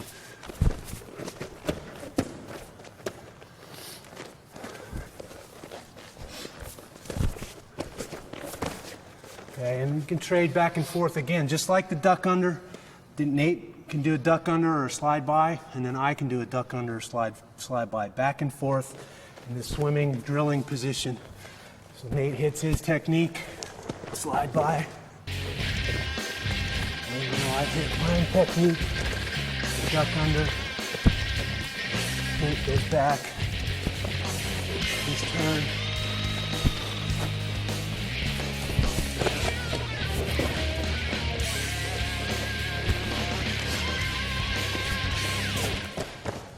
You see how Nate drove his head through my body, had me moving laterally, making me hop basically on 1 foot, and he was blocking that knee. It's real important, even in the duck under, that I exaggerate that motion through my opponent. Slide by, same thing.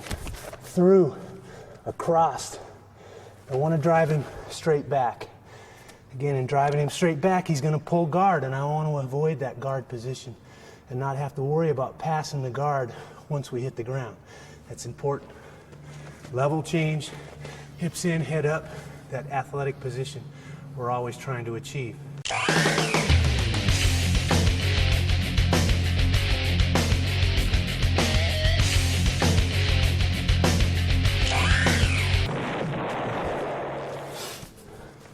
Now another technique that I like to use that comes in handy off of this same drill is an arm drag. Okay, as we're doing this swimming and pummeling technique. Now I know he's going to re-pummel. I'm just going to redirect his hand. My hand's going to come up, attack him above the elbow, because what I'm trying to do here is move his body. I want to create that opening or opportunity here where I can penetrate to his body. Okay, he's got a couple of lines of defense he's going to use to keep me away from him. His hand, obviously, his elbow, and his head. I've got to get past those lines of defense in order to get to his hips or attack his body and thus take him to the mat. And these dominant positions eliminate those lines of defense. Okay, I'm predicting that he's going to re-pummel. I can hit my slide by or my duck under, or I can arm drag. And again, I've eliminated those lines of defense and created that situation where I can attack and attack his body. So again, as he re-pummels, I'm just bringing my hand to myself, kind of redirecting his re-pummel. I don't want it to get in here where I can't pass it in front of me. Okay, I'm redirecting it as he re-pummels, redirecting that hand across in front of my body, creating that opening, that split-second opening to penetrate and attack. Common mistake, as I drag, a lot of people are going to step with this leg, this outside leg. And the problem with doing that, and sometimes you'll catch a guy so off guard that this will work. You'll get around behind him. But Nate basically has the same thing I have here. If I step with this outside foot, he's going to step too, take his hips away from me, and you end up like a dog chasing its tail. Okay? Again, I want to exaggerate that through my opponent, cutting him off, turning the corner and moving through my opponent.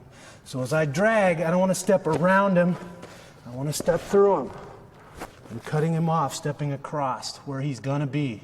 Not where he's at now, but where he's going to be.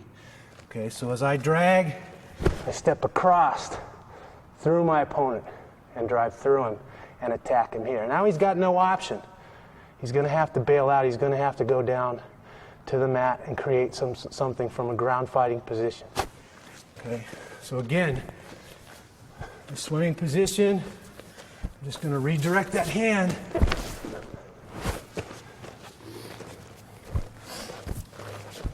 Redirect that hand across, catch him above the elbow, and attack the waist. And you put all three of these together off of this, and it's a really nice warm-up drill, way to get started, get your body moving, get your joints loose, and you kind of developing that sensitivity and those level changes and those attacks through your opponent. And then that creates a situation where once you get comfortable with that, you can create situations from the dominant positions and execute these techniques in a real situation, in a real fight. Again, swimming, pummeling. Nate executes 2 or 3 techniques.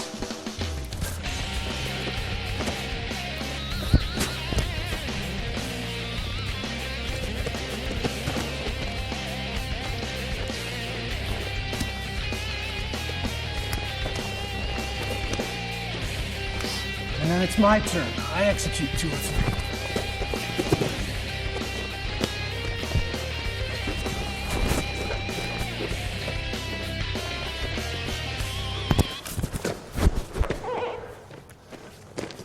And you go back and forth, 3 and 3, 3 and 3. You're warming up, developing timing and sensitivity for those techniques. It's real important.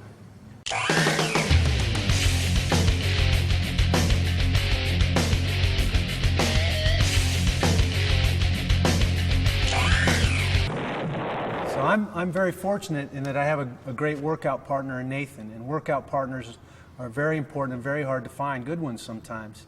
And the important thing about it is, this isn't about winning or losing. It's about developing the timing and the technique.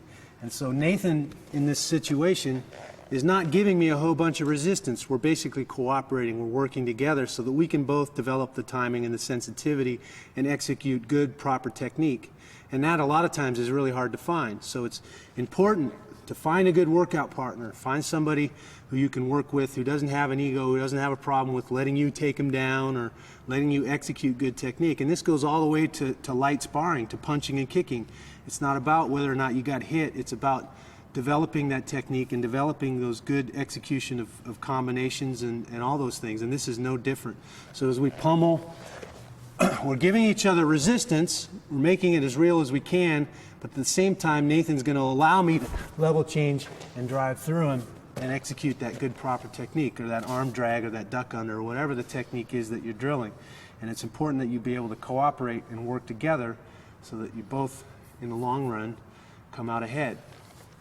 So as we go with the proper resistance, again, The better you get at it, the more alive it becomes. You can move each other around, give him some resistance, and then he executes his technique. It doesn't matter, you can mix it up. I could go 2s, he goes 2, I go 2, or you can go 6s. You want to develop more of a flow, add the number, make it bigger. So I'm going to do 6 techniques in a row, and then Nate would do 6 techniques in a row. Generally 3 and 3. Nate goes 3, I go 3, back and forth.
So it doesn't matter what the technique is. It could be a high crotch, okay? It could be a punching combination.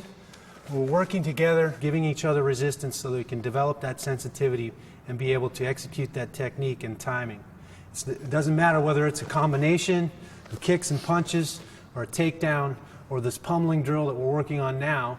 You want to be able to work together so that you can develop that sensitivity. And then once you develop that foundation, you establish those positions and you can execute the technique in real time against a resisting opponent.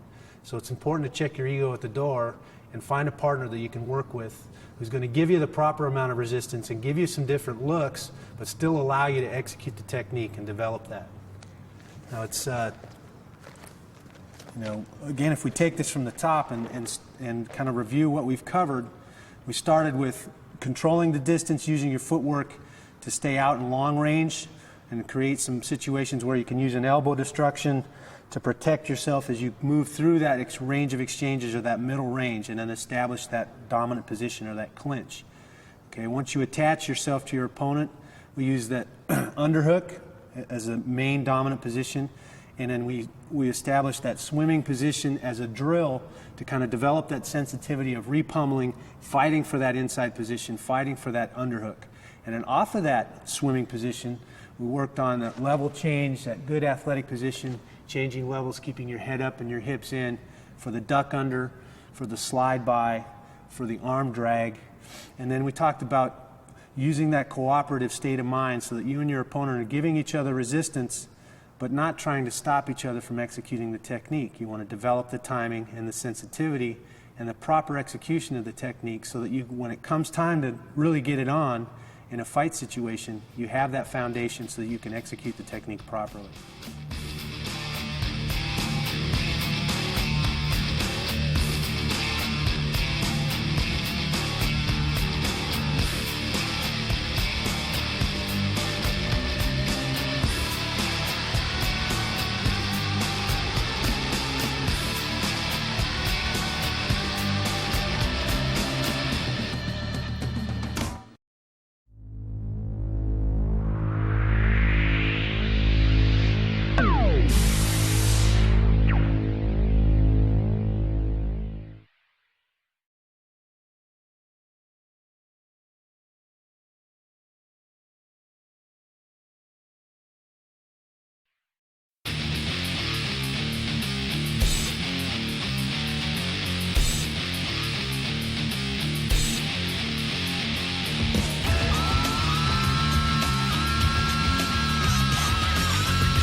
If you take the striking out of these events, then you have a grappling competition. And today in this segment I want to talk about grappling takedowns. I'm going to use Nathan here as my assistant. And we're going to cover some tie-ups, some hand control, and some different setups, and then a few different takedown situations for grappling events.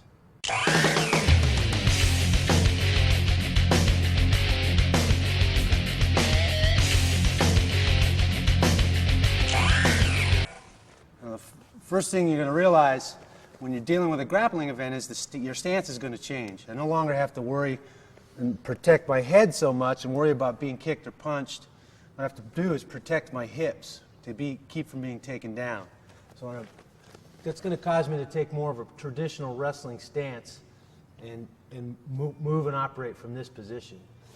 From this traditional wrestling stance, I'm going to use a couple lines of defense. The first one is my hands. I'm going to use my hands to keep Nathan away from me. My elbows, if Nathan gets through my hands. And the last one is my head. I want to try and keep my head a little bit lower than my opponent's head. We use several different tie-up situations. That's where, in order to move Nathan and break down those lines of defense so that I can attack his hips and take him down, I've got to use my hands and move my feet to create motion and create those opportunities to penetrate and take Nathan down to the mat. One common tie-up is just a double bicep tie-up. I'm grabbing both of Nathan's biceps, and now from here I can steer him and make him step and manipulate him so that I can penetrate and take him down. Bicep tie-ups are very effective. Another common one is the elbow tie-ups. If I move into my opponent and he wants to put hands on me to keep me away from him, which is a way that I like to approach a lot of takedown situations, is moving into his comfort zone so that he wants to put hands on me to keep me off of him and keep me away from him. He's giving me those elbows that I can grab, and I don't want to just hang on to him.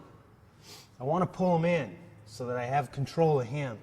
So if I use light hands and just put him up here, he's still got bicep tie-ups, and now he can steer me and manipulate me. So when I grab those elbows, I want to make sure that I pull him in and take control of my opponent. Now I can move him around and steer him and create those little opportunities to change levels and penetrate. A couple other common tie-ups is what some people call a Russian tie-up. I like to call it 2-on-1. A lot of times your opponent in a grappling situation will grab a hold of you. And he's giving me, in this instance, a chance for me to take his arm and grab two of my hands on one of his hands here in a 2-on-1. And from this 2-on-1 position, again, I can cause him to step, circle, and control and move him around. I want to make that arm part of my body. I'm going to put his elbow in the center line of my body. I want to lock it out, shoulder pressure down on the top of his shoulder so that I can hold him here and move him around. I can foot sweep, do a lot of different takedowns from this 2-on-1 position. The harder he tries to get his arm back, the more opportunity I'm going to have to change levels and penetrate. Another nice tie-up from this situation for grappling takedowns is the underhook. Okay, a single underhook. Again, I've effectively broken down those lines of defense. Nathan's hand and elbow are out of the way now. I've got free access to penetrate to his hips right here. My head and head position becomes very important in this underhook situation. If I give Nathan head position, even though I have a good control point in the underhook, I still have to get through his cranium to get to his hips. So I need to make sure that I have good head position. Now I can move him around with that underhook and attack his hips, attack his legs. Okay. So those are 4 basic tie-up positions there. Bicep ties, elbow ties, the 2-on-1, okay, and the underhook. From the biceps and the elbows, maybe it's going to be a combination of the two.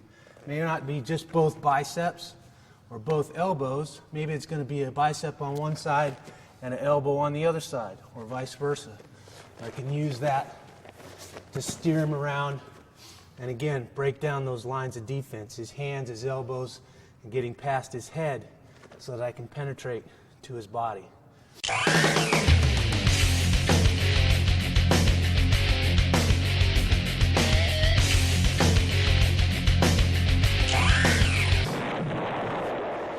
A common tactic and drill that we use is to hand fight, what we call hand fighting in wrestling. Okay, when we're both in our stance, and we're both moving here, and we're just controlling wrists, moving, working for those tie-ups. See if I can get control of my opponent, make him step, and create openings so that I can attack or penetrate.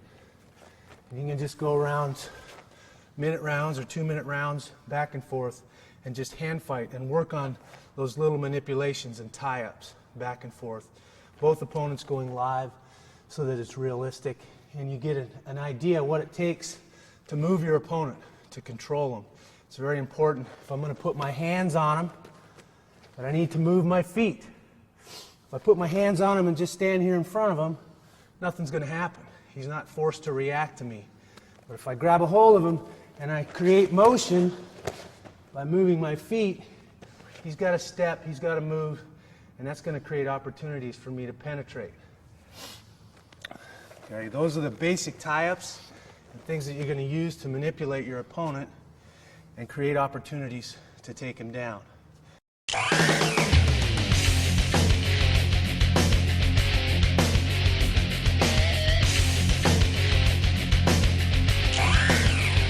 Once you learn to use your hands and move your feet to create motion and create those opportunities, you need to find some setups, create little manipulations where you can predict where your opponent's going to go, how he's going to react to certain hand fights in certain positions.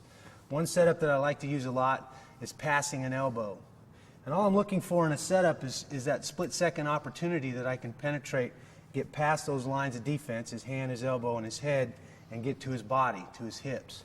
And passing an elbow, it works real well from the bicep tie because you get into this little dance where I go to a bicep tie and then your opponent rotates inside and wants to bicep tie himself. And so you get into this mode here where you're both hand fighting for that bicep tie, that inside control. You always want to have nice inside control. Now as I rotate to the bicep and I feel him release and start to rotate his hand around, I'm going to use that opportunity. I know he's going to do that. I can predict that. So as he releases and goes to rotate around, I'm just putting pressure on his elbow and passing it across in front of his body. Notice as I pass that elbow and take advantage of that little opportunity where those lines of defense are out of position so I can penetrate to his body, I start my level change for my penetration so that I can shoot off of that little setup. So the elbow pass is a pretty effective way to set your opponent up, create that opportunity to penetrate and take him down. Another common setup that I like to use is an arm drag. Okay, and I can set up an arm drag in several different fashions. Just a standard arm drag drill is any time my opponent puts his hand on my body, I want to drag that across. And I'm just patting that hand down, catching it above the elbow, and pulling it across. And there again is that split-second opportunity for me to change levels and penetrate to his body. Okay, so just a simple drill to get the hang of the arm drag is just here, here, here, here.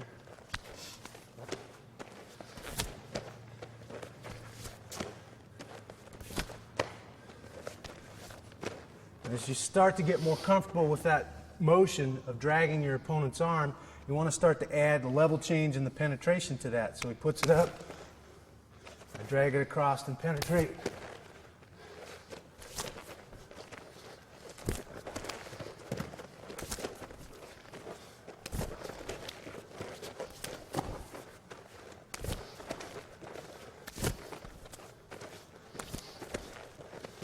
Now when you go home next Christmas and your grandma puts her hand on you, you arm drag her and you throw her down. Works real well. The idea is that you do it enough so that it becomes second nature. Every time someone puts their hand up there, You're anticipating that, you're seeing that, and you're creating that arm drag and that opportunity to penetrate. Okay, we talked a little bit about the 2-on-1 as a good tie-up. A good way to set up that 2-on-1 and use that 2-on-1, again, is to force your opponent to collar tie or put his hands on you. As soon as I move into his comfort zone, keeping my lines of defense in position, and he puts those hands on me, that's what I'm waiting for. I'm going to cross, reach across. I'm going to rotate my shoulder, move my feet, and pull that arm across. And that baseball grip on the wrist, elbow to the center line of the body. And now in this position is my setup. Whether I circle one way and make him step with a single, or I make him circle the other way and put some pressure on him so he steps there. Just depends on what technique I'm trying to set up.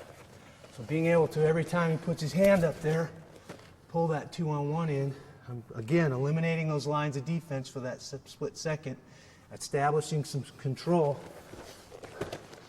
so that I can create that opportunity to penetrate.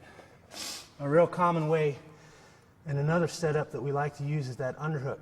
And there's several different ways to get into that underhook position.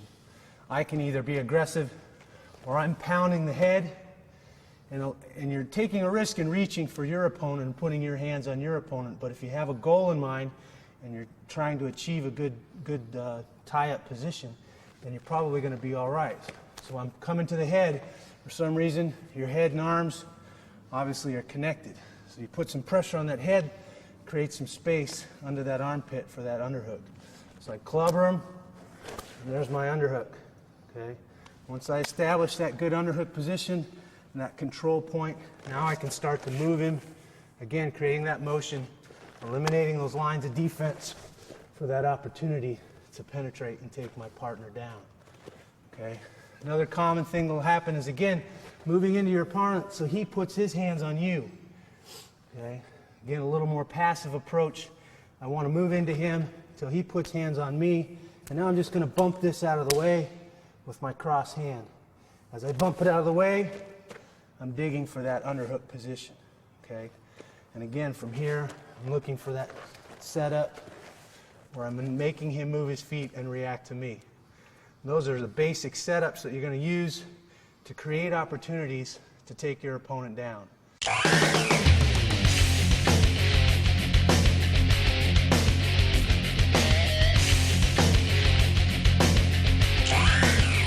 We're going to demonstrate that elbow pass a few times in a more of a live situation, again, like the hand fighting that we did earlier in this segment.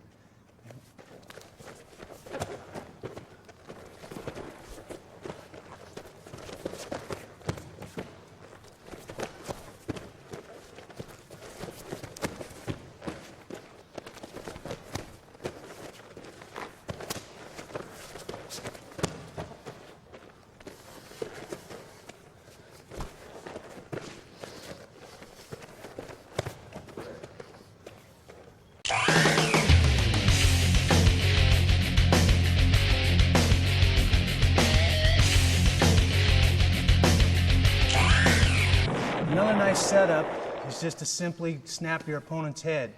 Basically, I'm just going to club him with a forearm, make him move, make him blink, and give him some pressure on his head. So if we're in our stance, I might club him on the head, get him to respond. His head bobs and he recovers, and that's going to create that opportunity for me to penetrate off of that head snap. It's a pretty simple thing, just clubbing him in the head, using that forearm. I want to make sure when I reach for my opponents that I'm not reaching with that lead leg, the hand that's guarding that lead leg. It's not going to take him very long to realize that he's pretty close to that leg, and if I'm reaching my hands up here, he'll be able to attack that leg pretty simply. So if I'm going to put my hands on my opponent, I'm going to do it with that hand that guards my trail leg, the leg that's furthest away from my opponent. That's important when you're working on a head snap or any other technique or setup where you're reaching and trying to put your hands on your opponent. You'll want to keep that guard hand in position. If he reaches for that leg that's closest to him, I can fend that attack off. I've got my arm, elbow, and hand in between my hips or my body and my opponent. I'm going to mess with him. If I'm going to set him up and use my hands, I'm going to do it first with that trail leg hand. Here.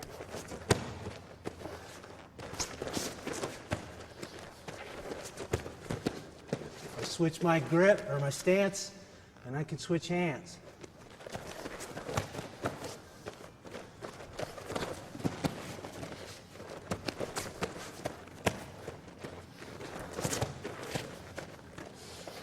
Once I get that hand on him, I've got elbow in position keeping him out, now I can bring that other hand up and use it as well to create the situation I need for a setup for penetration.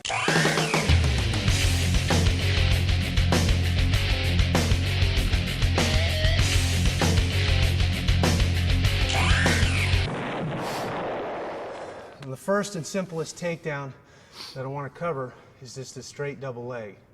It's the most common. It's the first takedown you would teach a little kid if you're teaching him how to wrestle. Again, it involves some basic techniques or basic skills that you need to know for any takedown. The first basic skill is going to be a level change. Okay? And go from a head-to-head position.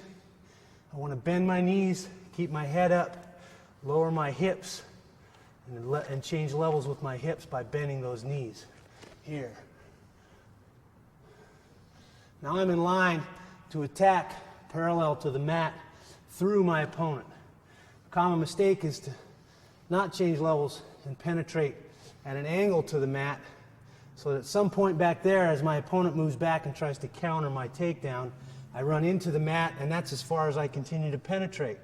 Or if I change levels and move in a parallel fashion to the mat, I can go as far as I need to go to run through my opponent and take him down. So it's very important that you get this level change down so that you can move your hips parallel to the mat and drive through your opponent. Now it doesn't matter, I can use a lot of different setups and a lot of different tie-ups to execute a double leg. So you got to figure out, as you use your hands and move your feet to create those opportunities to take your opponent down, which ones are going to work best for you, for your style, your body type, your speed, your flexibility, your strength. All those things play into what kind of grappler, what kind of wrestler you are. So once you have that level change down, the next thing you need to learn is penetration, how to cover the space between my hips and his hips as I attack his body. And the hard part about that is I want to change levels first, and now from here, I want to cover that distance. Obviously, if I'm outside an arm's length, I'm giving him a lot of time to react, a lot of time to counter my takedown.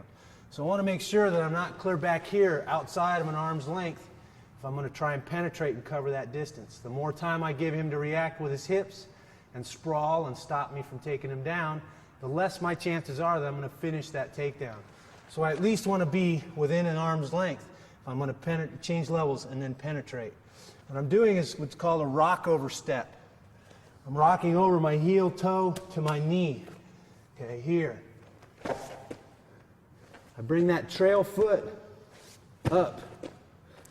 Okay, if we change sides here, and I penetrate, level change, penetrate, that trail foot comes up. I don't want to leave it back there. I don't have a very good base here. Here I've got a nice foundation. Doesn't matter if Nathan moves away. I'm still here holding my own weight. I'm still here in a good foundation and in position. Okay, I penetrate. I want to make sure as I wrap my hands, I'm going to wrap them low on his calves. I don't want to be on his thighs. I don't want to be on his fruit of the looms. I want to be down on his calves. If you're going to bend or control a tree limb, you don't do it in by the trunk where it's strongest.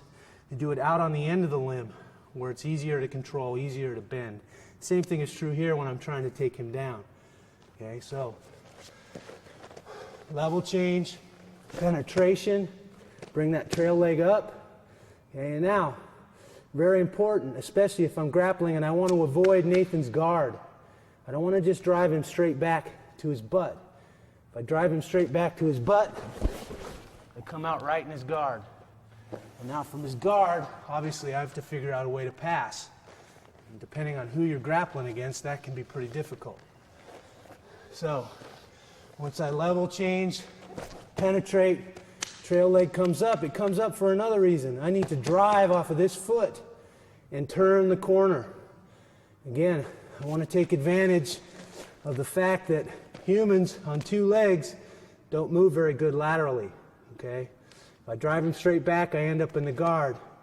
If I drive across his body, driving off this trail foot, I have a pretty good chance of avoiding his guard and taking him down. So from here, again, wrapping to the calves, I'm going to swisher this inside foot. I want to put my hips in line to go that direction, across his body. If I stay here, my hips are in line to go straight ahead. It's going to be hard to go this direction and turn the corner. Okay, so I swisher that foot, drive off that outside foot, and now my hips are in line to go across his body. Exaggerate your head. I want to use my head to steer him to the mat. It's like an extra appendage, an extra arm, if you will. I'm using that head, looking the way I'm going, and steering him to the mat. Okay? So again, level change, penetration, trail legs up, swisher the inside foot, driving across his body, turning the corner. Okay. Now as I turn that corner, level change, penetration, trail leg comes up, inside knee pivots. I'm going to drive across his body. As I drive across and steer him to the mat with my head, this inside arm needs to straighten and put pressure on that leg. And that's going to allow me to pass this guard and stay out of his legs from here. Now I can work up his body and achieve a good cross-side position. And that's very important. I've eliminated the need to fiddle around and be caught in his guard, being the risk of him submitting me, crawling up my back, looking for a triangle or an armbar. So again, as I drive across, I'm planting my shoulder right in his stomach, trying to pin his hips down. I want to make it hard for him to shrimp, hard for him to create space to get this bottom leg through and around my waist. So I'm putting all my weight on his body. This arm that was across his leg is straightening out so that he can't bring that leg in and again shrimp and get it around my waist. All right, here. And now I can bring this top leg in and work up to a good cross-side position. Anytime I can take my opponent down and eliminate the need for passing his guard, I'm one step ahead of the game. I'm in a much better position than I am having to pass his guard and worry about his opportunities to be offensive. So again, figure out what setup you're going to use, whether it's going to be an elbow, bicep, or what. Make him step, move him. Level change, penetration, pivot, drive.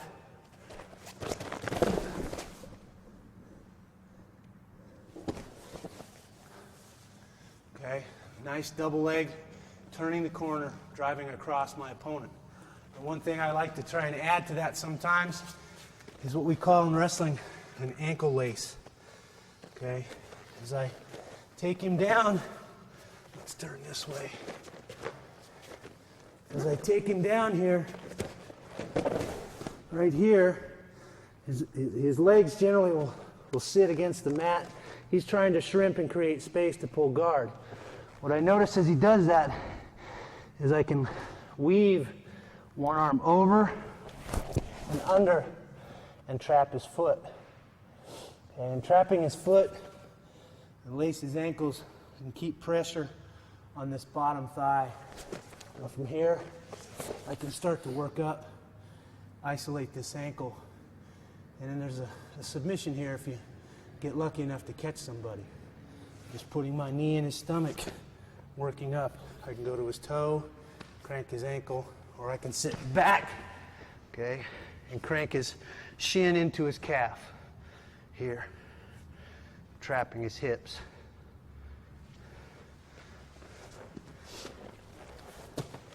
So, as you take your opponent down in that double leg, look for that ankle lace. A lot of times it's there. It's something that you can pick up pretty easily. do some double legs here. A little more real time, kind of give you an idea what double legs look like in real time at real speed.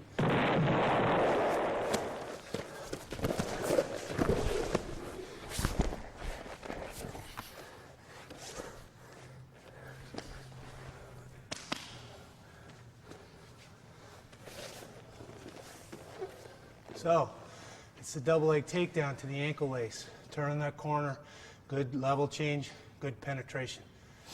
Now,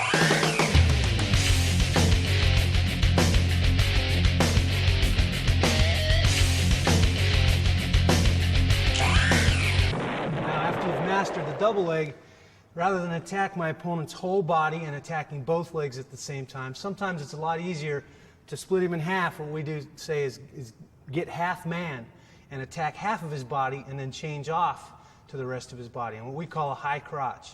And a high crotch is a very nice takedown. A lot of times you master this takedown, you can whisper it in your partner's ear and tell him you're going to hit a high crotch, and it's still that hard to stop if you do it right.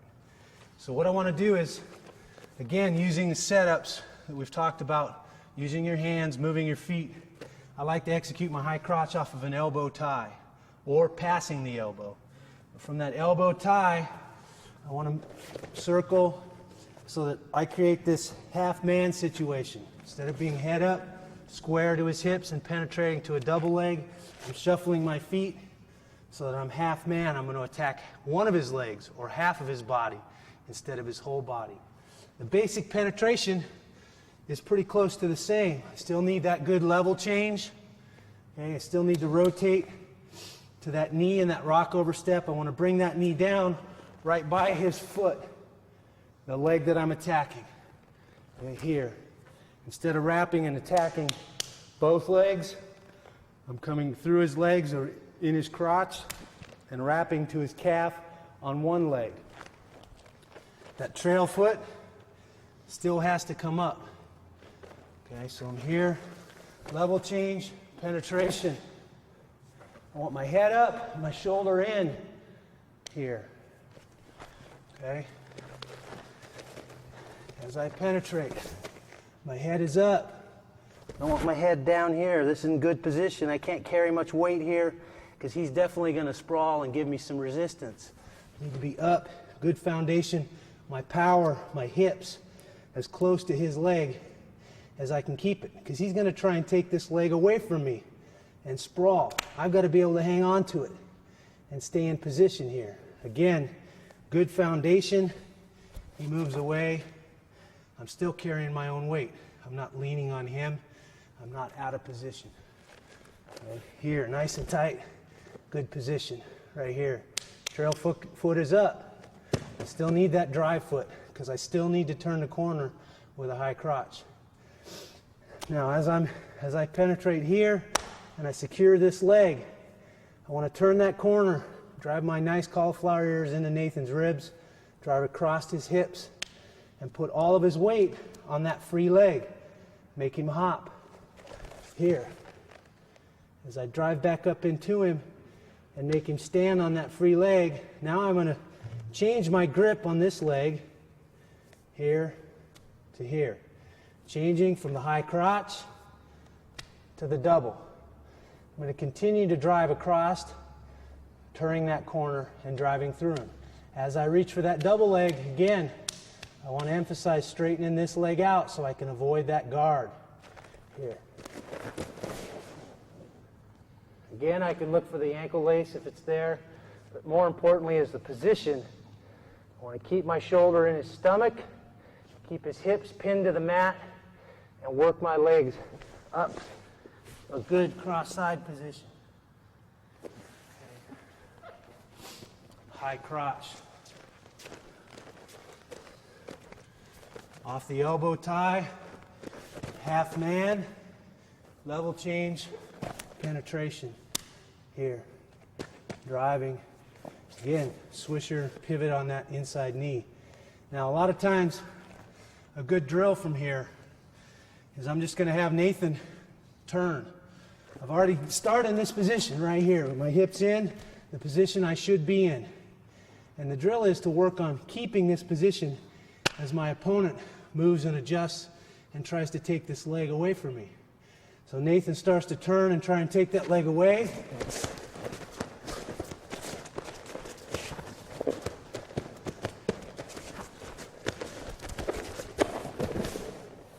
Okay, I pivot, pivot, pivot, pivot, turn, and stay in position so that I can bear his weight and finish that takedown. That's a very crucial point. I've done all the work. I moved him, I broke down his lines of defense, and I penetrated all the way in here. The hard part's done. Now I need to stay in position, drive through, and finish this takedown, score those points, take this guy down, okay? You don't want to get this far and then allow this guy to take you out of position and take your takedown or your opportunity away from you.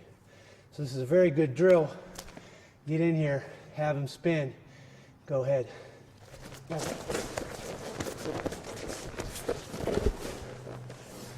As he spins, keep position, and then finish your takedown. Turn that corner, drive across to that double leg. And the high crotch, again, like I said, is a great takedown because I'm only attacking half of his power instead of all of his power. I can use a lot of different setups and manipulations to set up that high crotch. I can do it from the bicep, I can do it from the elbow pass, okay? I can even do it from the 2-on-1. I can do it from the underhook, where I'm moving him, using that underhook to swing under to that high crotch, driving across. Okay, so again, it's a good takedown. You can use a lot of different setups to achieve this takedown. What it will look like in real time is sort of like this.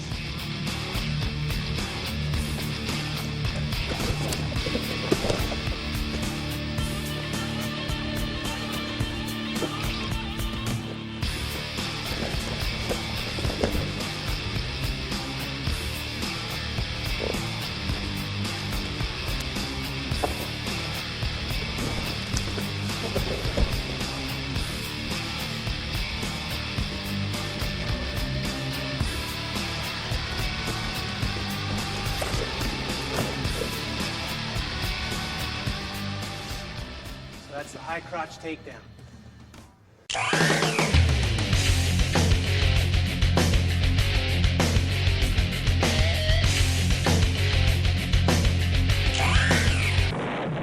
Once you've learned the high crotch, or what some people call a head outside single leg, we transition now to the other side of the body because these two moves work in concert. You go to the low single or the head inside single leg. And again, several different positions that I can execute this technique from, or this takedown, several different setups. The easiest and the one I like the best is operating off of that elbow tie. And by using that elbow tie and a bicep tie on the other side, I can circle away from the leg I want to attack. If I circle towards that leg, it's moving away from me. It's much harder for me to close that distance and get to that leg. I circle away from it, now it's coming towards me. I plant that back foot to drive and penetrate, level change and penetrate. That leg is coming towards me. I close that distance to that leg a lot quicker. Okay, so use your tie-ups, move your feet to create those opportunities to penetrate. Now this penetration, the level change is exactly the same. Still want to bend my knees and get down here with my hips so that I can penetrate to that leg. But the penetration step itself is a little bit different. Rather than split his body and attack here like we did for the high crotch or the double, I'm penetrating to the outside. My knee is going to come down right on the outside of his foot. Now I want to be careful. A common mistake is to want to sweep around the corner here. And the shortest distance between 2 points is a straight line. So even though I'm moving him in a circle, I want to make sure when I penetrate that I penetrate in a straight line to that leg. Okay, it's very important. If I start sweeping around that leg, I'm giving him an opportunity to react and take that leg away from me and put myself out of position. So I want to shoot straight to that leg. Circle away from it, level change, penetrate. As I penetrate and that knee comes down, I want to bring this hand around the back of his knee. I want to stay below his knee. If I'm at his knee, when he sprawls, he can extend me and get me in trouble. If I stay below his knee on his calf or lower ankle, now your knee is a weak link. It's a one-dimensional joint in that it only moves forwards and backwards like this. If I put pressure on it laterally, it's connected to his hip.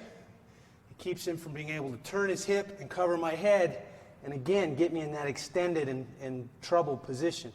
Being here, I don't have much power. It's hard for me to finish. So I want to eliminate his ability to drop his hips and bring him down on the top of my head and sprawl. And I do that by when I wrap my hand staying below his knee, down on his lower ankle. Okay? It's an important key. Again, level change, penetration, and now I'm going to throw this hand around. Imagine I'm punching a punching bag here from the back. And that's going to cause me to pivot on this knee. My head is going to stay inside of his thigh or knee. I don't want my head back here. Okay, I want to have good shoulder pressure laterally on that knee here. Okay, I'm pivoting to this angle. His power is in the front. His power is his hips. I stay out here in front, he's going to sprawl, and I'm going to be in trouble. Okay?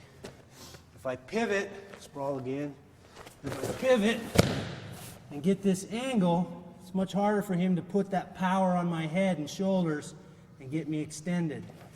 Okay? Much greater success, much greater opportunity to finish that single leg and come out on top. Again, elbow tie, bicep tie. I can steer, make him step. Okay, circle away from the leg I want to attack. Level change, penetration. Here. The angle across the body, the hand wraps below the knee in this position right here. Now I can apply pressure to that. Okay. And force him to the mat. Probably not going to go all the way to his stomach. There's probably some other things that he'll do that we'll cover. More often than not, as I shoot, he's going to respond by sprawling, trying to take that leg away from me. Okay? So I'm here, I penetrate, he sprawls, and he takes that leg away from me. I've pivoted, right? I'm here. Got that hand down by that ankle, not at the knee, because if I go to the knee, he can take that foot away and see how the hips come over my head. If I stay at the ankle, now his knee won't let him rotate his hips over my head. All right? He tries to rotate his hips over my head and sprawl. His knee won't go. It won't allow it. All right? I'm just going to continue to circle towards that ankle. He can come to his knees. He's probably going to, more than likely, what a jiu-jitsu guy will do is circle the other way and bring that leg over the top to try and pull guard. What I want to do as soon as I get here, go to both knees, Nate. As soon as I get here, is I want to change hands on this foot. If I stay here, he's going to try and spin the other way and take this, or the other way. He's going to try and spin the other way and take this leg away from me. There. What some guys will do is this. They'll spin out. Okay, I want to be aware of the options that my opponent has from every situation. So when he's got that single leg, if he changes hands, takes that hand to my foot, that frees up that initial penetration hand. So now if I spin out, I'm actually putting him right in behind me, which is not where I want to be in that situation. So, it's important. As I penetrate, as soon as I'm here, I'm changing hands on that ankle. And now I can drive across, capture both legs, and work my way up into good position. Okay? So if you sprawl and go to both knees.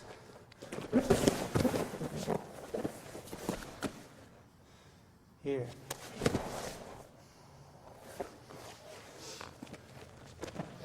Okay, even if if I penetrate here, he goes to his knees and he kicks that leg over the top to pull guard.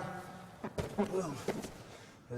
As I change hands on that ankle, I'm looking to pass that leg and attack. Again, to cross side. Worst case scenario, I end up in his guard. Okay, so I have to pass his guard. That's okay. I've still taken him to the mat, still taken him down, scored those points in a grappling situation.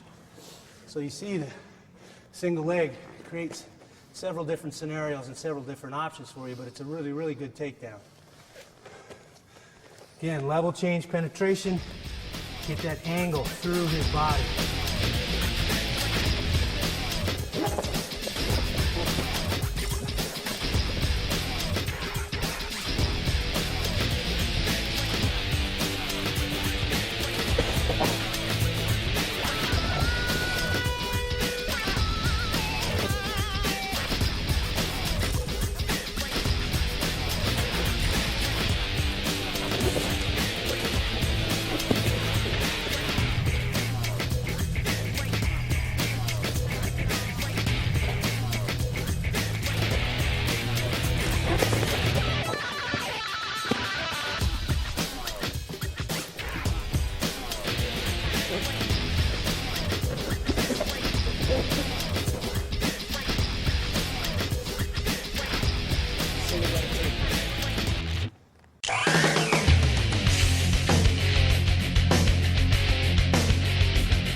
Thing about the single leg and the high crotch is that the two moves work in concert together.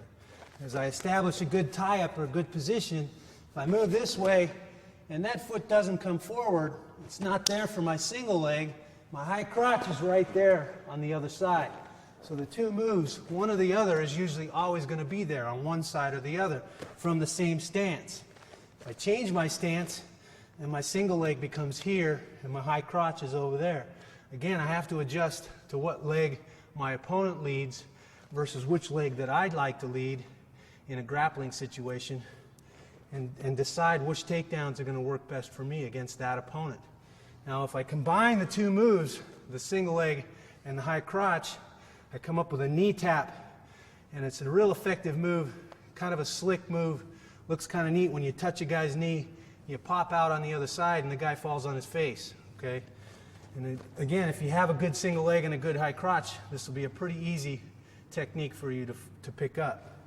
Basically what I'm doing is I'm touching like I'm going to execute a single leg.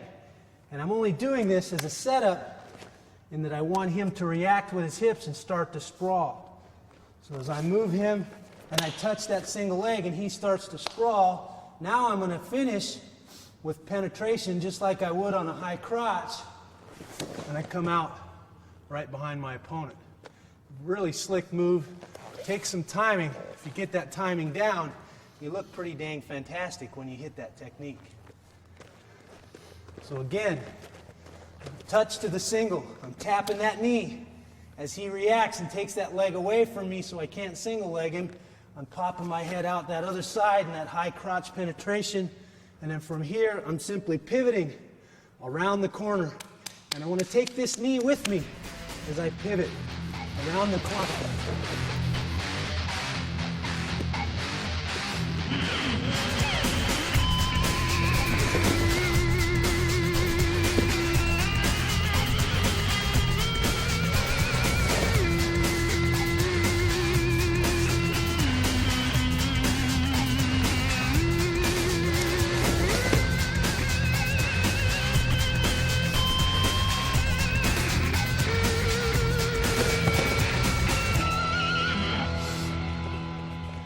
Level change and your penetration, even though in this technique it's kind of a combination of two penetrations, are pretty much basically the same. I'm starting with that single leg penetration and then I'm rotating to that high crotch penetration. And that combination makes it pretty difficult for your opponent to read what you're going to do. So again, you want to manipulate him, you want to move your feet, touch that knee, come out on the opposite side. Pretty fancy technique, but if you get the timing down, it's It's real nice. It works a lot.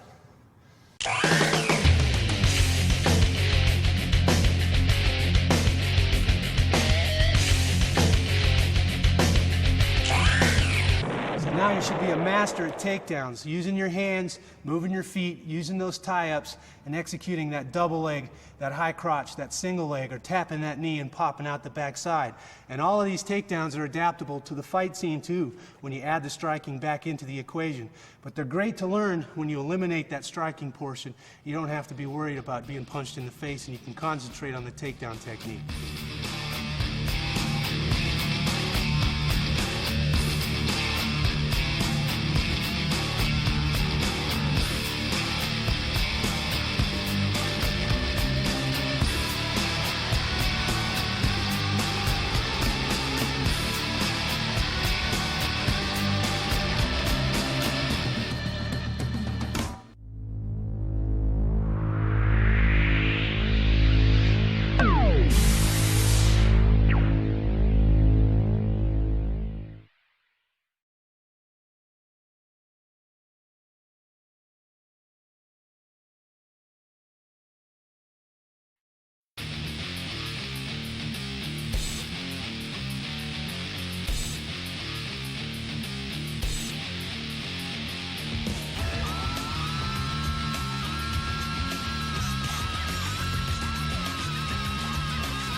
Wrestling is a unique combative sport, and when wrestlers hit the ground, they have a little bit different perspective than the average jiu-jitsu fighter.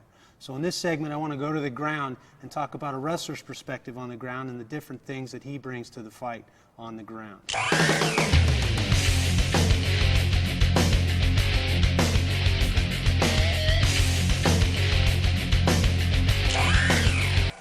I'm going to use Nathan as a partner here, and the first thing we're going to talk about is passing the guard from a wrestler's perspective. Once the fight hits the ground, and it doesn't matter if I took my opponent down and he pulled guard, or he tried to jump the guard and pull me down. Once we hit this position, and I'm down here in the guard, a real common tactic is for the closed guard. Obviously, there's no secret about the closed guard.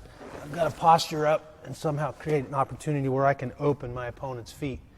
Now I'm going to take a wrestler's point of view and try and finish just like I would if I was finishing a double leg. In one of the other segments, we talked about a double leg and double leg takedown. And from this position, it's a similar thing. I want to bring my hands down and lower my shoulder into Nathan's stomach so that I pin his hips down. By pinning his hips down, that's going to make it difficult for him to create space and allow him to shrimp and keep the guard position. I want to be careful about allowing him to get his feet inside here where he can push away and keep me out, which would be a whole different passing situation. But once I posture up and I open that guard position from here, I'm just going to put pressure on the tops of his thighs, on his knees, to plant his feet on the mat. I'm going to drop my shoulder into that stomach, into that breadbasket, and I'm going to cover his legs and try and trap them in a double leg situation. So it looks something like this here.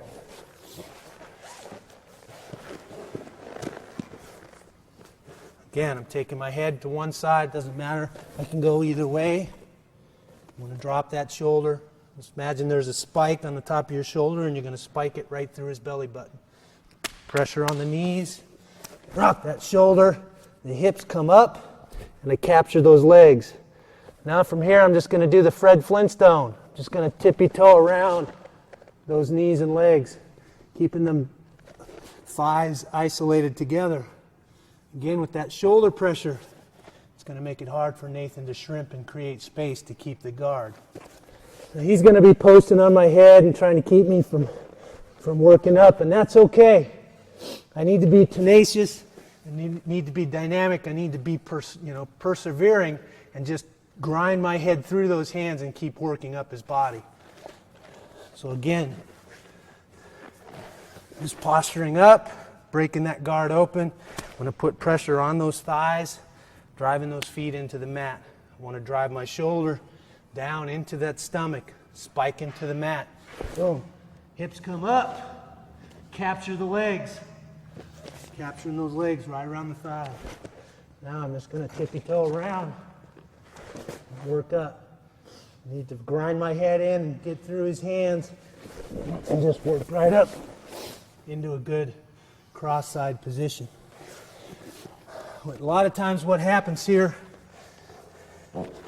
as I pass is, again, just like that double leg takedown, when I get in this position, spin Nate around here. To get in this position, and I'm working my way up, I can look for that ankle lace. Again, working up in that ankle lace and looking for that toe hold submission or calf submission here. I want to capture his hips with my legs, move towards his head, and crank. And another option from here, as I drop my weight and come around those legs, and especially if he's pushing on my head and trying to keep me from climbing up to cross side, is to step over his feet. Once I step over his feet, I don't want to stay on my side here. I want to transfer to a belly position. Puts a lot of pressure on Nathan's knees, and now from this position, I can start to work up slowly. And now rather than come out in a good cross-side position, I come out in a mount position, which is one of the best positions I can achieve in a fight. From here, obviously, I can do a lot of things, punch and strike and dominate my opponent. So not only can I pass this guard with this double leg pass, working up to a good cross-side position, it gives me a potential opportunity for an ankle lace, which can be a decent submission attempt, or I can hook those legs belly down and then I'll work my way up to that mount position.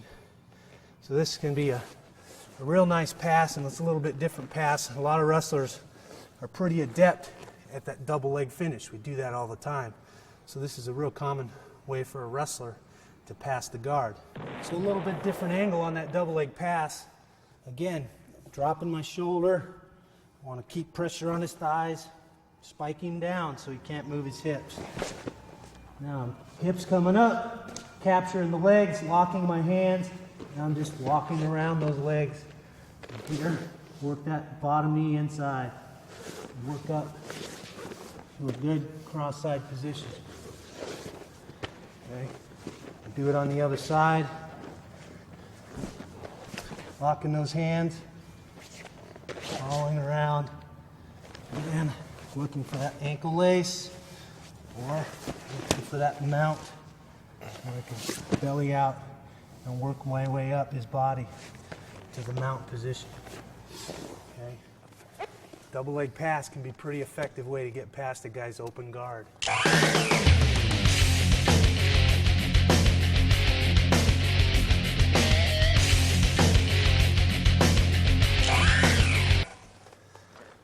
If we move from the open guard to a pass that I like to use occasionally for this closed guard. Sometimes guys have really, really good closed guards. They have strong legs. It's hard to posture up. It's hard to break his feet apart. Okay? One thing that I'll try to do here is what I call a cradle pass. And there's some risks involved that we'll talk about in doing this cradle pass, but it can be a pretty effective pass. Basically what I want to do in this closed guard as I cover is I want to isolate one leg, and it doesn't really matter which leg you pick the side. So I start to cheat a little bit over and isolate one of his legs. As I isolate that leg, I want to come over his head, and this is the dangerous part right here. Anytime I come over his head here, if I don't have him on his side and isolated, I just simply come over here, he'll just slide around and take my back. Now obviously I don't want to be in this position, so there's an inherent risk, and you have to be a bit careful. You got to be attentive here. Make sure and isolate. Put weight over on this side. If he's turned and you've isolated this leg, it's hard for him to slide out that side and take your back. So that's a very important key. So as I'm here, he's got his closed guard. I'm going to isolate, come over his head, And what I'm doing, if I turn here, is as I isolate, I'm bunching his leg, his bottom leg, towards his head. I'm using my elbow to walk his head towards his knee. Once I get in here, I'm just going to reach through. I'm going to bunch it up. Give me some resistance, Nate. Bunch it up, and I'm coming over the top leg and locking my hands. Okay. Basically, I'm using my leg and my elbow to bunch him up here. And I'm going to take my hands over and lock them on that top leg in a cradle. And once I lock that cradle in, I can walk my hips out over this bottom leg, and it's hard for him to follow and keep his guard at closed guard position. Okay. So, I turn around here, isolate that leg, and bunch him up. Locking the hands, keeping that head trapped. And I've broken his feet apart with that bunch cradle. Now I'm just going to slip out and move up to a cross-side position. So a little bit different angle on the cradle pass. Again, I'm isolating one side, isolating that hip and leg. I want to bring my elbow into his ear, and I want to start to bunch his head towards his knee. As I bunch his head towards his knee, I'm going to reach through his legs. Actually, I'm going to reach over his leg and lock my hands. Okay. Coming over his head, locking my hands. Now from here, simply walking my legs out. And I chest into him, and I establish a good cross-side position. It's nice, ain't it, Nate? Oh yeah, it's a great time. Real slow like that. Now, what again, we talked about the inherent risk, and if you don't isolate that hip and get some pressure on this side of his body, how he can take your back. And that sometimes happens. So as I go here and I start to isolate, if he starts to slip his hip and come around to take my back, I can just bring this leg up. And the higher I get this leg up, the harder it is for him to finish and take my back. So if you get yourself into trouble, there's at least a way that you can counter that and keep him from taking your back. Now I can come back over and come back to a safer position and start over again, go to a different pass. All right?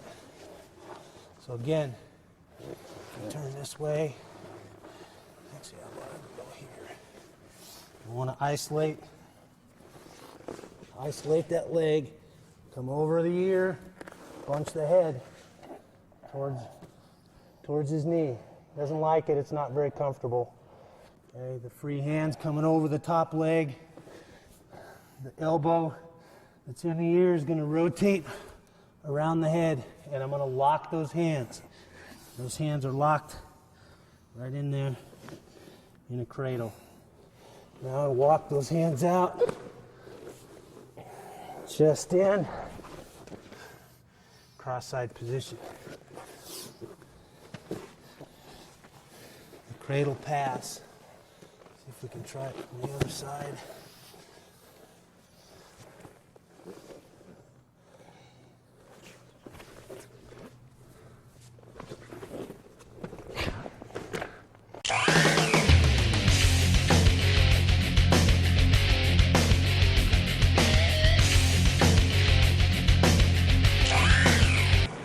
Option here, especially from the open guard. The guy's using his hands, and again, I like to think of this position a lot of times as pummeling like Greco on a horizontal plane. We're horizontal on the mat instead of upright in a normal pummeling position. But you're hand fighting, you're pummeling, you're doing a lot of the same things. All I'm going to do is just capture one hand.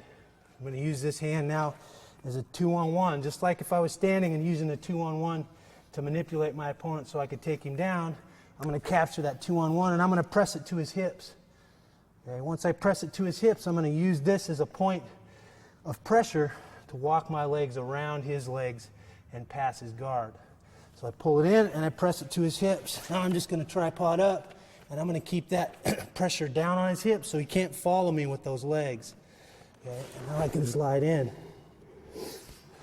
Again, your partner's probably hoping he's wearing a cup if you do this, so you get an idea where you want to put the pressure. All right, you're hand fighting, just capturing that 2-on-1, pulling that wrist in, grabbing that right at the elbow, where I can use that again. That elbow joint is like your knee, a one-dimensional joint. I can put some pressure on that elbow joint. I'm going to use all my body weight, spike that down through his hips.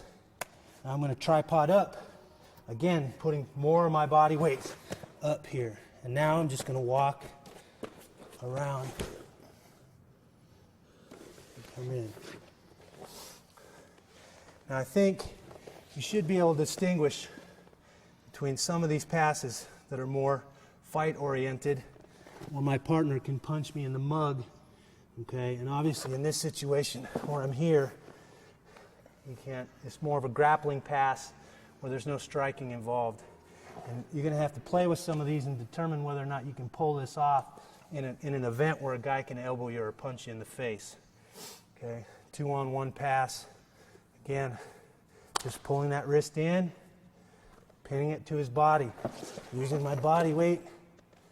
Okay, tripod up, walk around, cover, cross-side position. Okay, so there's 3 different passes, kind of from wrestling technique and a wrestler's perspective on how to get past the guy's guard, open or closed.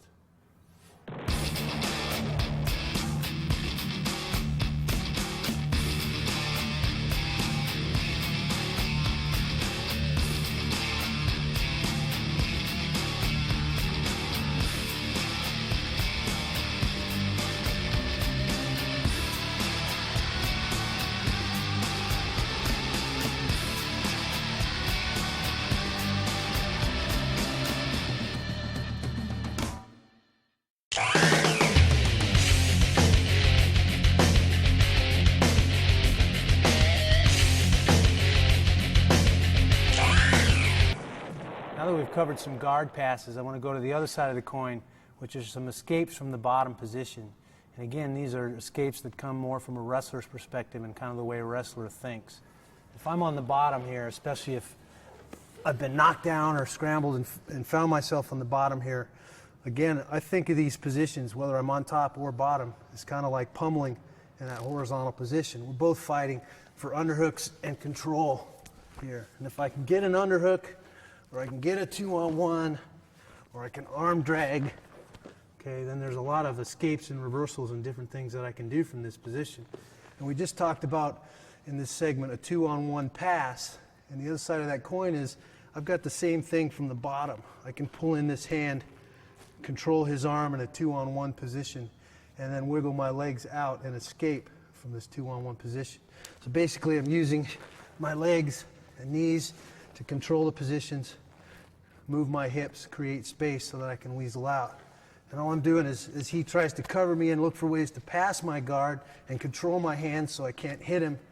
I'm taking that arm, bringing it across his body in a 2-on-1 position. I switch my hips.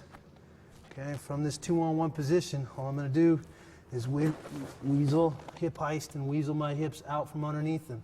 Now from here, I kind of have my choice. I can be aggressive and try to attack him here, which case I may end up in a scramble, which I could come out on top. Maybe I'll come out on bottom. You got to decide and weigh those options.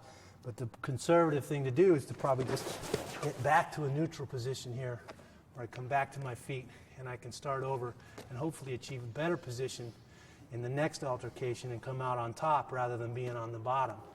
So again, when I'm on the bottom, I'm looking to control those hands, that 2-on-1. Okay, it's simple from a 2-on-1. Push away, weasel out, keep a good grip on the elbow and the wrist. Hip heist, and I'm the quarters. I'm the neutral position right here. So just a 2-on-1 escape. Pretty simple.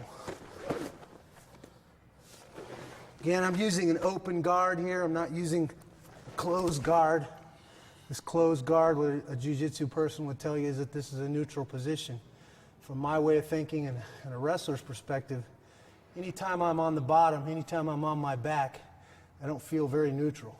Okay, he's on top of me, I'm carrying his weight, he can punch me, he's looking for ways to pass. And sure, I can be effective and controlling and tie him up and maybe frustrate him and force him to make a mistake, which is more what a jiu-jitsu practitioner is thinking. But at least from my mentality as a wrestler, I'm not used to being on my back. I don't like being on the bottom. And so I want to find a way, use my feet, use my legs and hands, and pummel in this horizontal position, fight, hand fight, and find a way to escape and get out of here. 2-on-1, scramble, hip heist. Okay, and I'm back out to a neutral position. The hip heist, as I use that term, is basically just any time that I switch my hips. Now my hips are facing up. If I switch my hips, now they're facing down. They're facing down, and I need to switch my hips so that they're facing up. I hip heisted the other direction. It's a common wrestling term to hip heist. Heist your hips, one direction or the other.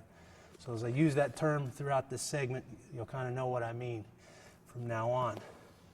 So that's just a basic 2-on-1 escape. Here. Okay. Again, 2-on-1. I can attack. Move into him. Create that scramble. Okay. The 2-on-1 escape.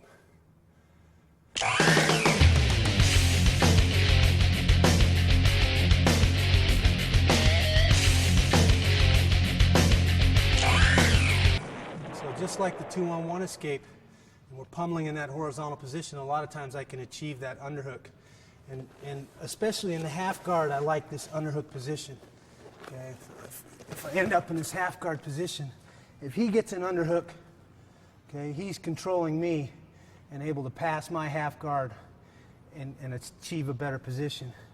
And here's the fight. If I get the underhook, now I can circle towards that underhook, and I've got an escape route, either to, like the 2-on-1 pass, hip heist, and come out and come back to a neutral position.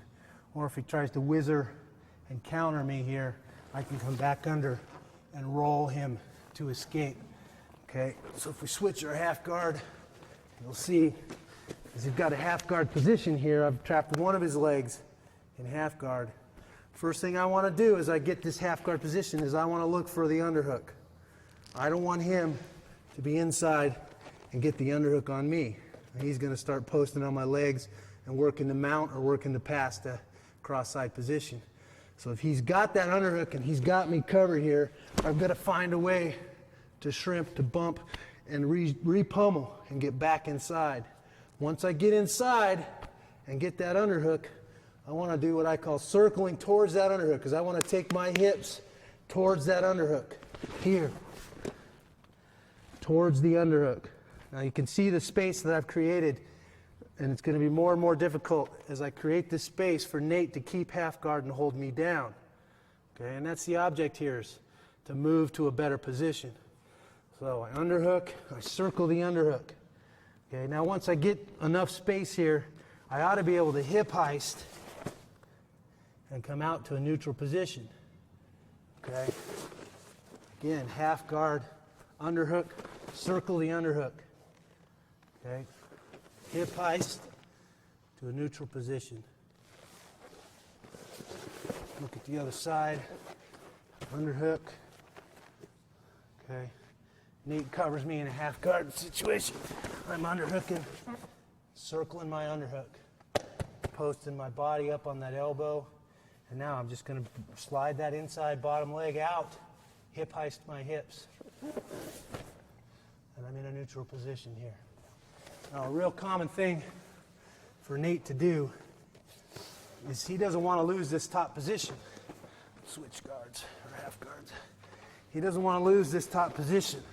He realizes as soon as I get this underhook that he's in danger of losing this top position. So he does an overhook and starts to hip into me, okay, to keep me down here. He whizzers real hard, driving this overhook into my hips and covering me with his hips.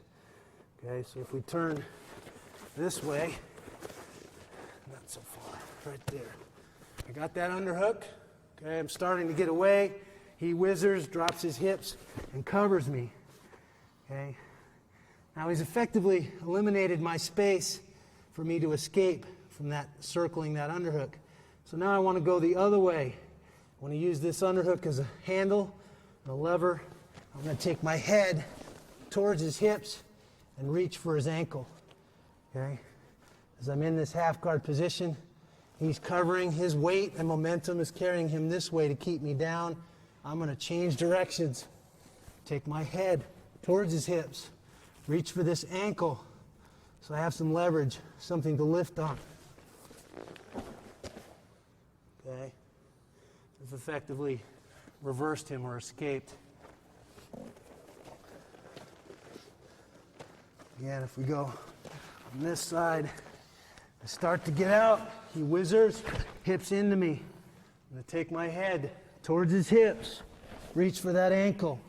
I'm pulling on this underhook and disappearing underneath.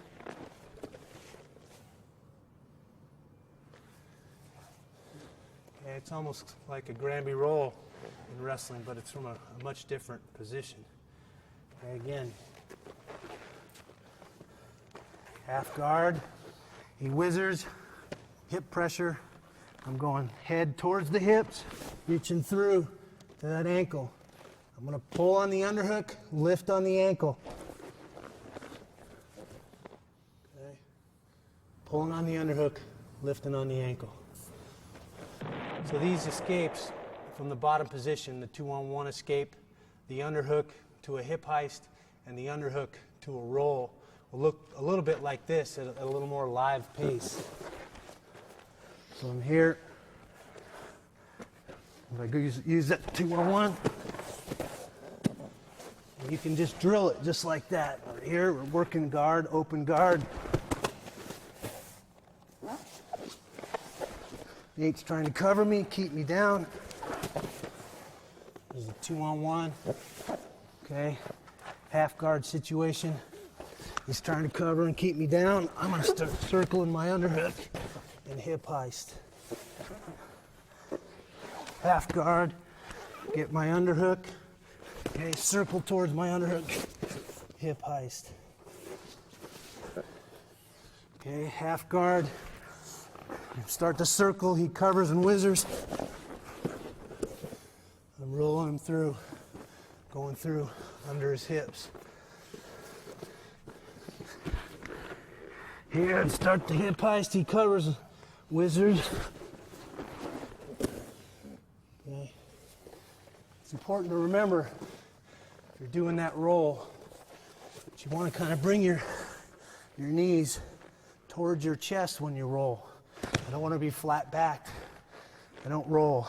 Here I'm more square like a box. Boxes don't roll very well. If I create like that rocking chair where my back is arched, I disappear under there and I roll much easier that way. So that's something to think about if you're having trouble with your momentum and finishing that rolling technique.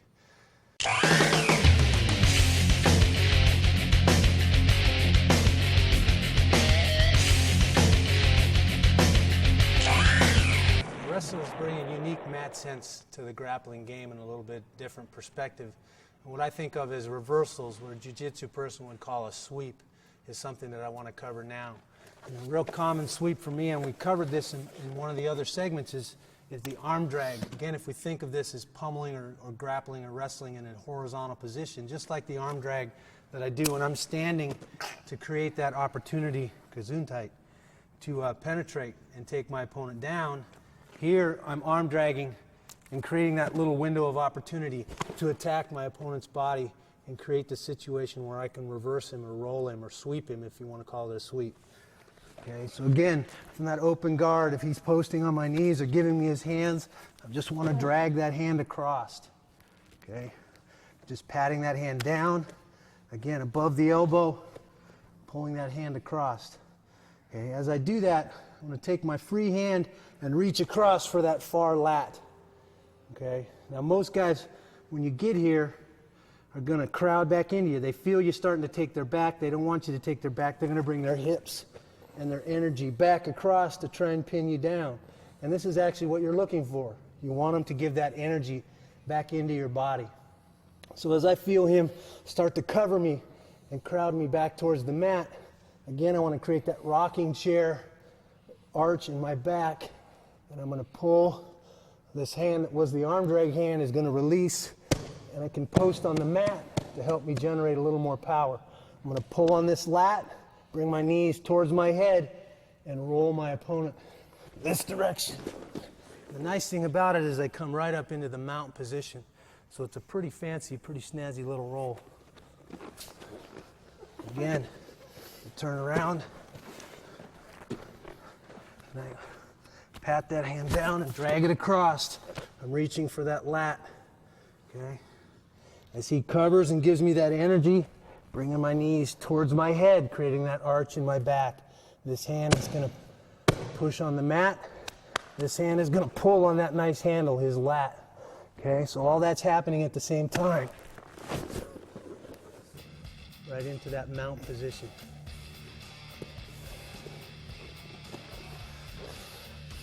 Arm drag, reaching. Okay, he covers. Energy. Roll. Okay. Arm drag, reaching. Roll.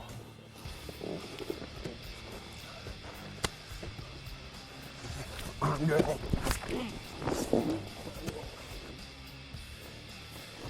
Now, occasionally you'll run into a person that when you arm drag them, they don't give you that energy back in. They stay here. All I'm going to do is take this bottom leg and kick right where his knee meets the floor. I want to kick that leg out and take his base away from him. As I do, throwing this other leg around and crawling up and taking his back. It's another option. If the guy doesn't come back into you here so that you can roll him, you're just going to continue around his back and take his back. Again, very good position here. You create those scrambles, and you give yourself a couple different options to reverse the guy or take the guy and change the position. It's always nice. Okay, so that's the arm drag to a sweep or reversal.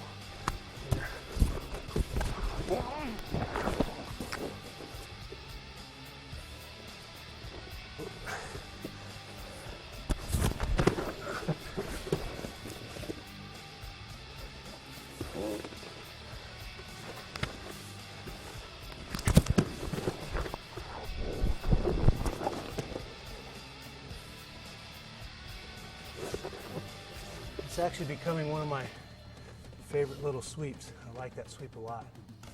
So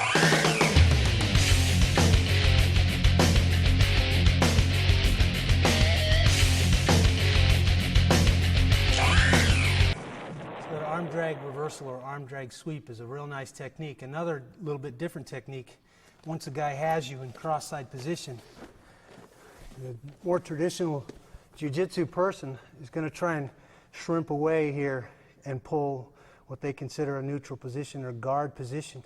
So their objective is to brace, shrimp away so they can get this inside knee through and pull guard.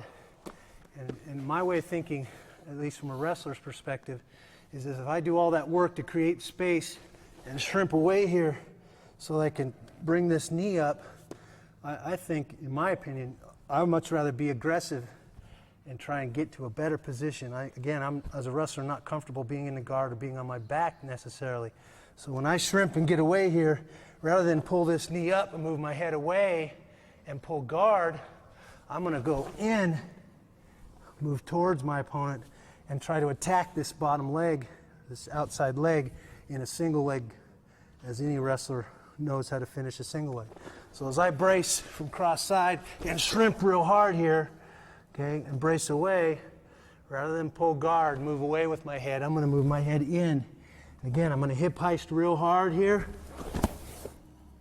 and attack his ankle in a single leg position right here. And on the other segment, we were in this position. We finished the single leg in our takedown segment in my tapes. So you should know, if you've bought that tape, how to finish from here. But what I want to do is I want to stay below his knee. I don't want to attack him at the knee, because that's going to allow him to sprawl and cover me. So as I shrimp away and I come and hip heist, I want to make sure and stay below his knee, down on his ankle. If I'm at his knee, he's going to take his foot away and cover my head with his hips. And now I'm in no better position. Okay, so if I wrap my hand to his ankle, not only is that going to give me some leverage to complete that hip heist and come to this position, but it's going to, his knee joint is going to keep him from bringing his hips around and covering my head and extending me and getting me in trouble again. Once I get here, I'm going to keep circling to that angle and change hands. This hand's going to switch. That hand's going to capture the ankle, and I'm going to reach across. Try and drive through him. Okay? So a little bit different offensive technique from the cross-side position. Okay? Rather than just shrimping here and creating space to pull guard, I'm going to shrimp here, create space, and now I'm going to attack this ankle and hip heist right to that single leg. Okay? Most people don't expect you to go that way. When you create that space, they're covering, they expect you to pull guard. They expect that knee to come in and come across. So you'll catch guys by surprise sometimes. So again, cross-side position, I'm shrimping, creating that space, bracing, hip heist. Here, change hands, okay, that angle. So shrimping to that single leg would be a really good option and a much more aggressive offensive option than maybe pulling guard if you're not real comfortable being on your back.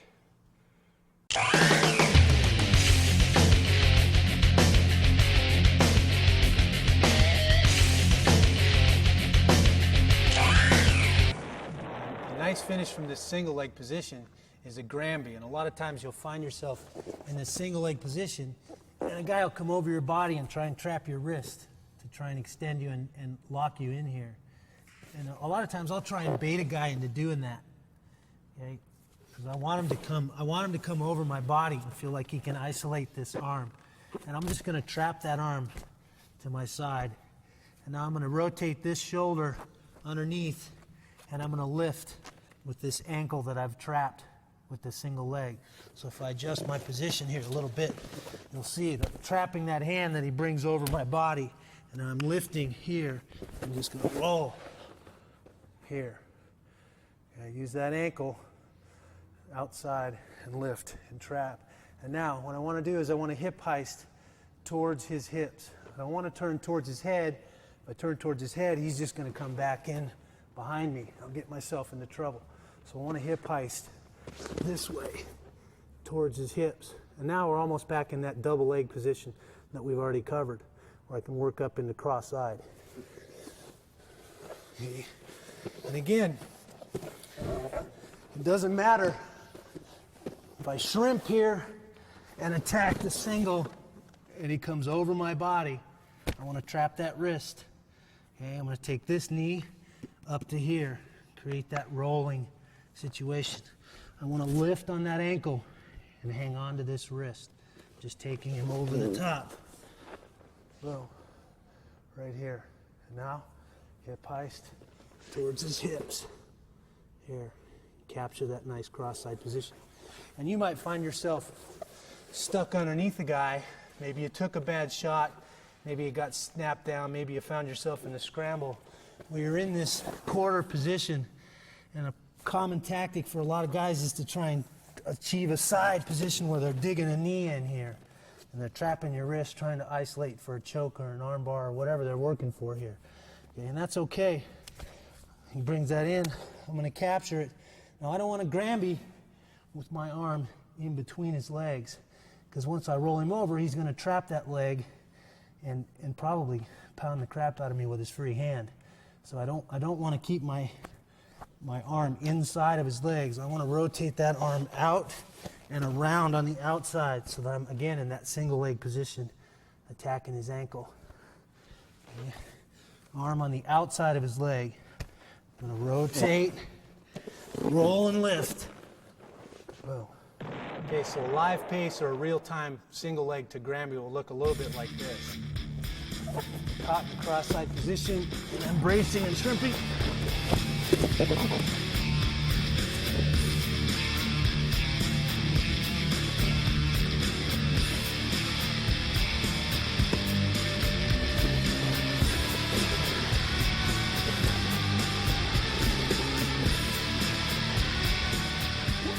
Again, something that some guys won't expect. They won't expect you to roll that way, trap that wrist, and go to that Granby position. So it's a nice technique.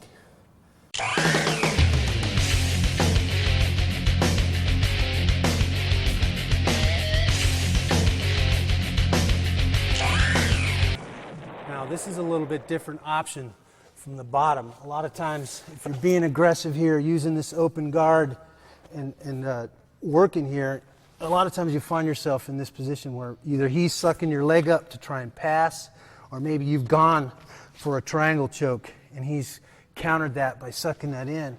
And what I want to do here is I want to keep his head pinned down with my leg, okay? And as I pin his head down, now he starts to think he's going to get past my leg, and he starts to walk his hips. Can't clear his head, but he's going to walk his hips around my body. I'm going to take my free hand and reach it over his back. And now, as I release his head with my leg and let that pop, I'm going to hip heist real hard in this direction. And basically like a hip toss in the standing position in judo or wrestling. I'm going to take his hips over the top. And I have to hip heist and use my power, brace up with this bottom arm to do that. So it's imperative as I do this that I don't let him cover my head so that I can't hip heist. Here. As I hip heist and hip into him, boom, I come all the way over the top to cross-side position on that opposite side. Again, it's one of those situations where a guy doesn't expect you to kind of move in that direction. It's a little bit different perspective than your average technique that you do in the grappling situation. So again, whether you sucked that leg up or you went for that triangle and you didn't get it, and he's starting to pass here. I've got to hold his head in. If I let his head go, I've got nothing here. There's no way I'm going to build up enough momentum to hip heist and pull his body weight over the top of me. So I need to make it difficult for him and get him to bring those hips around hard to get that pass. As he does, you can see I'm sitting up, posting on that bottom arm. I want to grab his waist. Now as I let his head pop and it comes up, and I hip heist, I come all the way over his body, right to here. Now I'm on top, I'm in a good spot. Scramble to cross side. It's a little bit different technique. Open guard, go for that triangle. Hold him down, don't let him come. As he comes around, sit up, capture that hip. Let the head pop. As he brings his head and chest up to cover me, I'm hip heisting. Here. Okay, and a little bit quicker speed, a little more realistic speed. Here.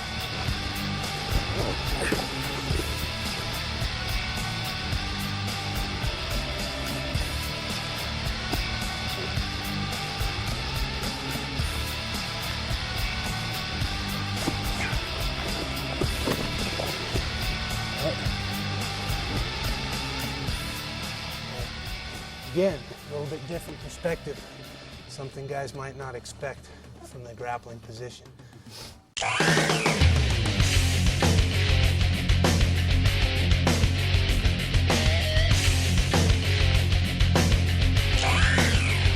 So whether you're trying to pass the guard or you're using escapes and reversals, a wrestler has a little bit different perspective, and you studying that perspective is going to make you a better fighter.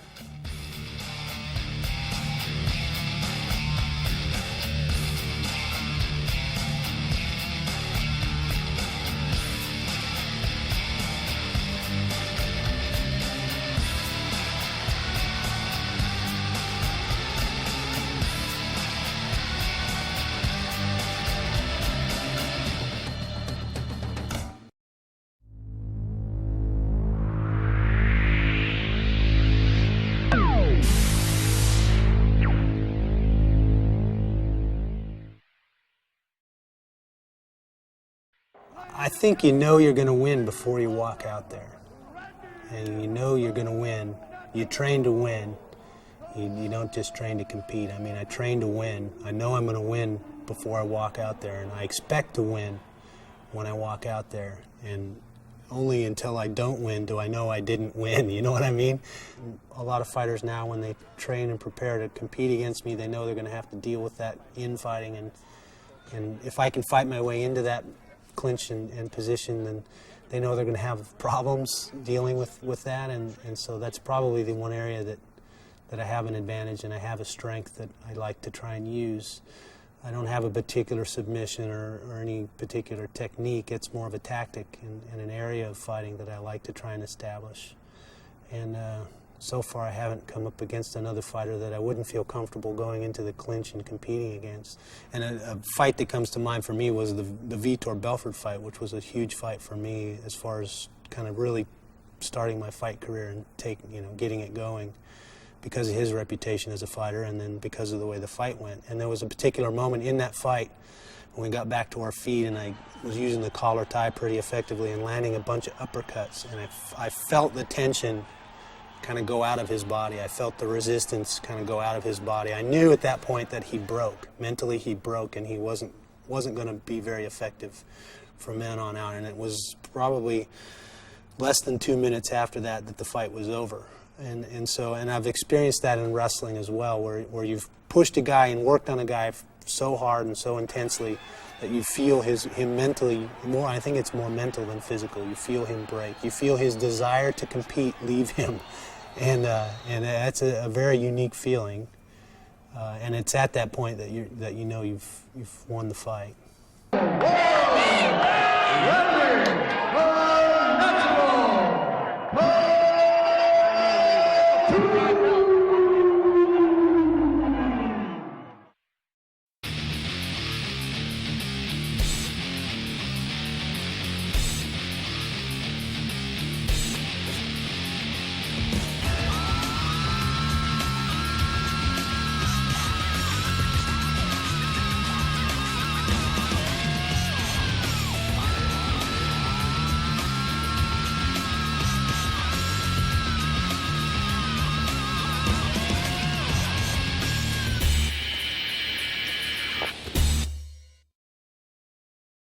Hi, my name is Randy Couture. I'm a two-time UFC heavyweight champion. I break the fight game down into 3 areas. My expertise is the clinch. I'm going to break the clinch game down into 3 different areas. First of all, basic pummeling. I'm going to go into some takedowns from the clinch, and then special tactics from the clinch. I also want to discuss grappling takedowns and ground fighting from a wrestler's perspective. If we go to basic pummeling and the elbow destruction first.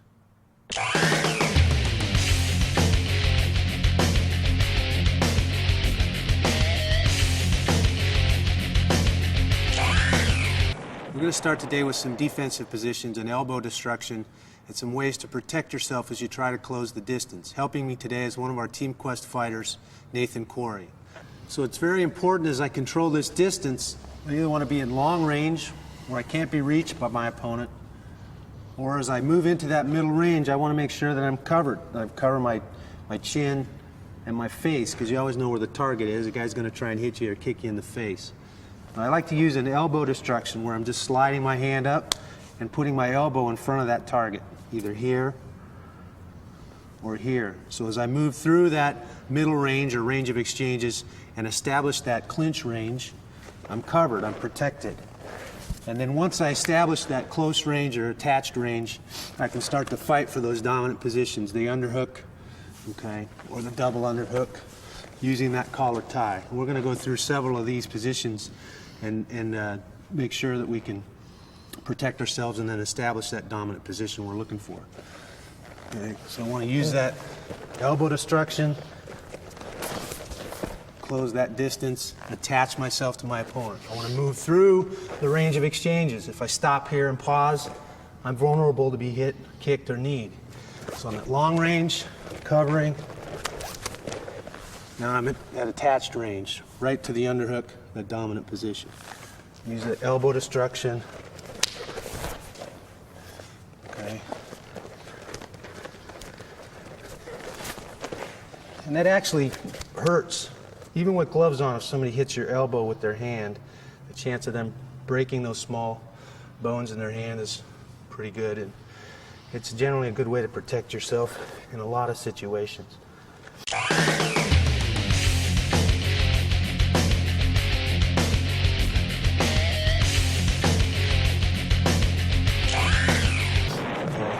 The first thing that I like to cover after we go from protecting ourselves and moving through that range is different ways to close that distance.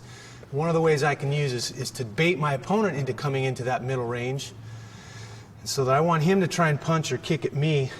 And again, that's where being covered so that I can slip that punch and penetrate. And that penetration could either be a level change to a takedown, or it could be penetration to the clinch or attached position. So we'll give you some different points of view for this elbow destruction so you can kind of get it from different angles. And again, I'm using the elbow destruction to move through that middle range, to slip that jab or that punch, and attach myself to my opponent, move into clinch range. So I'm here.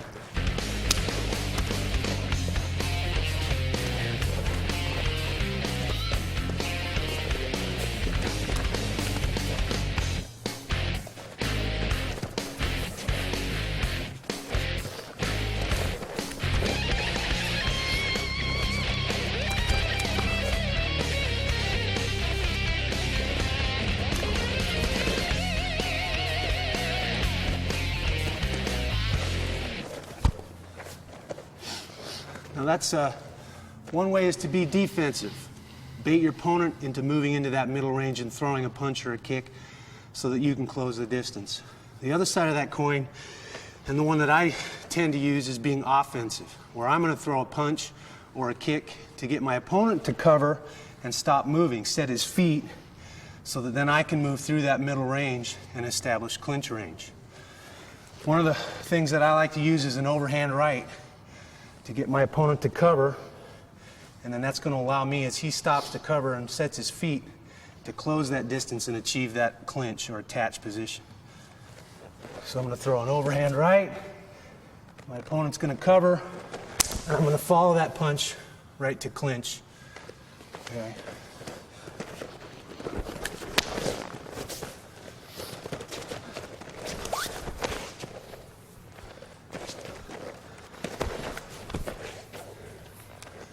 It doesn't have to be an overhand right. I could use a jab the same way. Again, I'm just sticking something in his face, making him cover so that I can force him to stop moving his feet, and now I can close that distance and move through that range of exchanges.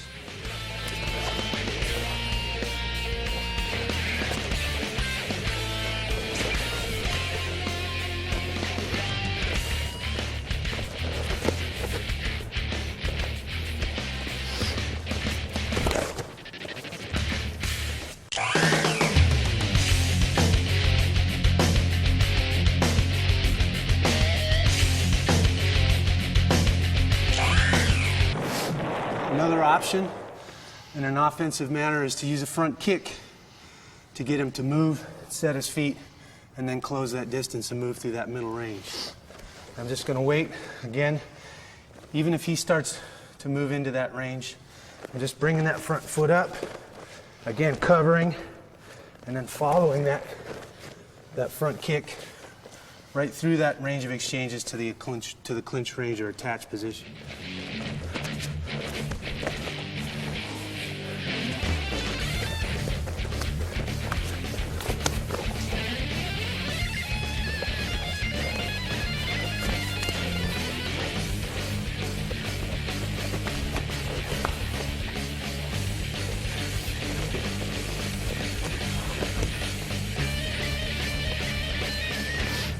Now it's important, again, that I control the distance.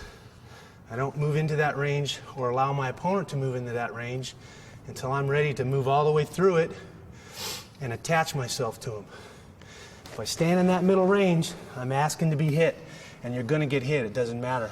As long as I stay in this range, sure, I can hit him, but he's going to hit me as well. So it's important. Long range, outer range, so he can't reach me, he can't hit me. I don't move into that range unless I'm baiting him to be offensive so I can slip and attach myself to him. Or I only move into that range if I'm going to be offensive and get him to cover so I can move through that range and attach myself to him again in that clinch position or attached position. So it's very important. You might want to work some footwork back and forth, get used to controlling that space and knowing how long your opponent is so that I can establish that range and whether or not I'm in danger or just out of danger. It's important to control that distance. Use your footwork and move to control that distance. So I can close when I'm ready to close, and then in doing that, I control the tempo of the fight. Once you establish a good dominant clinch position, one of your best options is to take your opponent down from that clinch position. So if you use a good dominant position and you take a person down from there, there's a lot of options.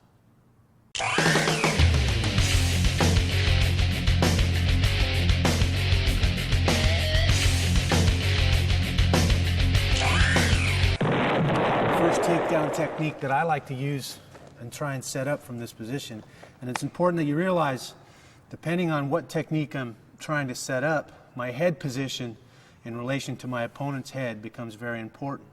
For some techniques, I might want my head over here on the opposite side of my underhook. For the most part, to be dominant and to be effective, I want my head close to my hand on the same side as my underhook. Okay? Again, controlling that danger zone. I can't emphasize that enough. Get careless here, and especially if you push in, you're going to get headlocked. You're going to get thrown, and that's never fun. So you want to control that danger zone, head on the same side as your underhook.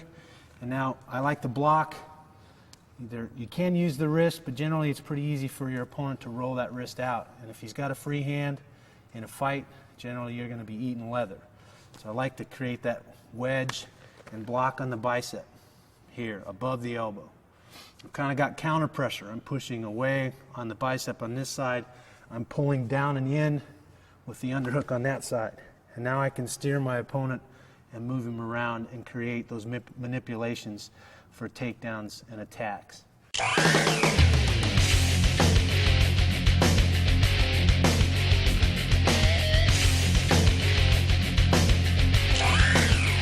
First takedown and attack is a simple duck under. Now I have my option. This guy's probably going to be trying to free that arm so that he can punch me with that hand, or at least free that arm so he can re-pummel and establish some position of his own. So when he starts moving that arm around to try and free it, I'm going to use that energy that he's giving me with that arm to duck under. Okay? So he starts moving that arm around. I'm ducking under. I want to pull. I'm going to pull myself through and duck under here. Okay, now I want to drive my head through his body. As I come around the corner, I'm going to attack his hip. Okay? So I'll move him a little bit here. I duck under, and I'm going to come around the corner, driving my head into him here. Now he's going to get his Christmas goose a little early here, but it's important that I'm not picking up his leg, but I'm picking up his hips. Okay, I want to pick up his center, his hips. So again, duck. I'm going to go elbow deep through and pick up his hips here. Again, level change with the knees, not bending at the waist. Okay, it's important. All those little details make a huge difference in the success of your technique. So ducking here, coming right around the corner, head up and in, elbow deep.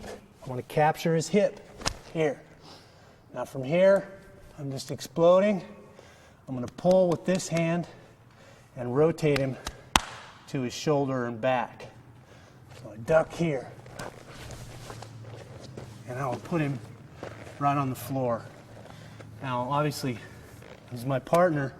I don't want to slam him. I don't want to drop him on the point of his shoulder and hurt him. But you can see in a fight situation that you can be pretty devastating from this duck under and body lock position. So again, ducking, hands coming around, elbow deep, pulling and twisting as I lift. And I come out in a nice, dominant, cross-side position once we hit the ground.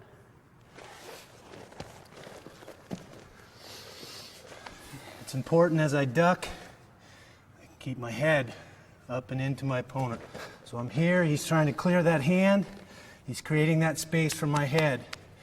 Step, elbow deep.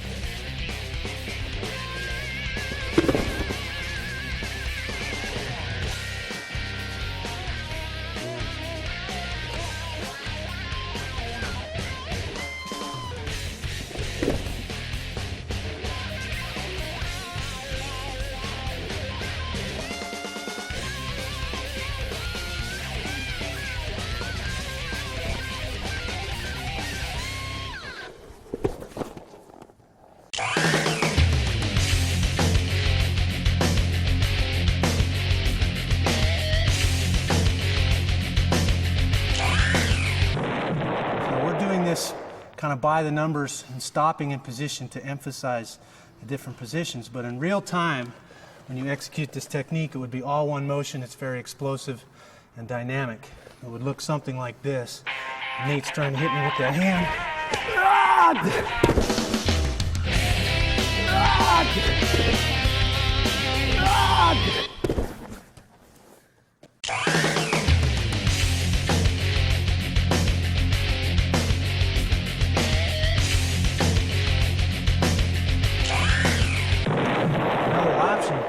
From this underhook dominant position for a duck under, instead of ducking the far side, is to duck this near side. Again, I have control over this side of his body. I'm isolating that arm. I can easily raise my elbow and create space for my head on this near side. And then I would finish, once I execute that duck under to the near side, I would finish the same way. So again, maybe I'm going to pull and create that space. Now I got a level change. Again, I don't want to bend at the waist. I want to bend at the knees. Level change.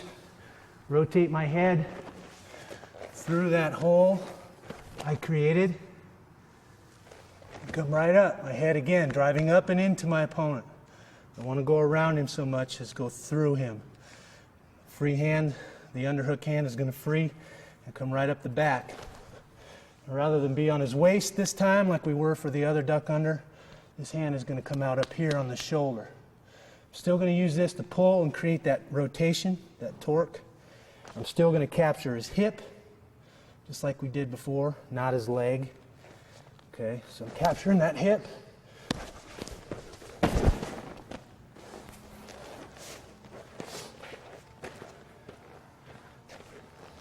Again, ducking under the near side of the body. Here.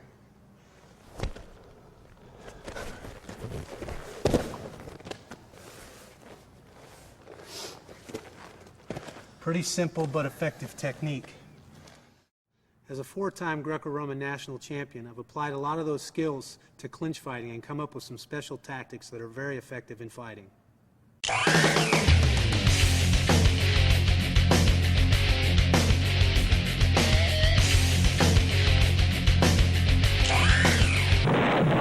One thing that I like to do, especially from this underhook position here, is as I rotate and use the collar tie, I start throwing a lot of knees from here. When you're this close, and you see a lot of Thai fighters, they do this kind of skip knees and knees up the middle. They're very effective. You can do the same thing from this wrestling position, from this underhook position, or from the single collar tie. I can throw knees. Okay, and I like to, again, knee the thighs. Sometimes we're in here chest to chest. We're very tight. It's hard for me to get any effective knees to the body. It's hard to create any space. Maybe I want to make this guy step or move a leg. So I can either choose to pick that knee up and knee him on the outside line of his thigh, or I can bring the opposite knee across and knee him on the inside of his thigh. Now, individually, those blows more than anything are just an irritation. But if you've ever had a Charlie horse or had somebody punch you in the thigh real hard, there's an accumulation there that over time become very irritating and cause, you know, some debilitation, a lack of mobility if you really tear that muscle up. In other words, they just hurt. There can be effective tactics to create opportunities for other things and just a general irritant to your opponent. So like again, knee to the front, side, or inside of the thigh from the collar tie or from this dominant position, the underhook, here. Doesn't matter where you're at here.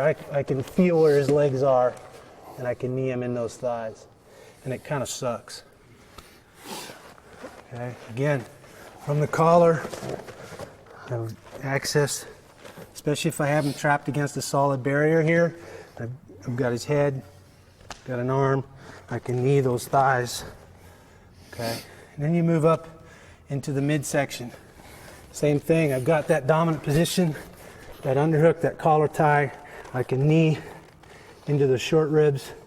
I can create space with my hips and bring that knee straight up into the middle to the breadbasket of solar plexus. Okay, and those are, again, very effective knees. The more tight we get, the more crowded we are here, chest to chest, the more difficult it becomes to really land effective knees. But again, you're scoring points, you're keeping your opponent off balance, and you're making him work. And that's important. Okay, you move up from there to trying to knee the head. Now, a real common thing for guys to do when you get a dominant position, you get an underhook, is they'll bury their head and back their hips out. They're trying to get out of that underhook. Maybe they don't know repummeling, they've never pummeled before, they've never had somebody control them in this dominant position. This is a common posture, a common position for people. And rather than try and keep boosting them up to duck them or to knee them low, we'll go ahead and bring them down and try and knee them. And again, changing that angle as their head and hips sag. I'll change that angle, and now from here I can knee to the head pretty effectively. And those, again, it's a pretty large object, your knee, it's very hard. Anytime you hit a guy in the head with your knee or in the face with your knee, it's pretty devastating. So from these dominant positions, the underhook and the collar tie, changing those angles, using those knees, uppercuts, hooks, elbows, you can be pretty effective. Again, short bursts of scoring points, and then right back to the control of that dominant position. Okay?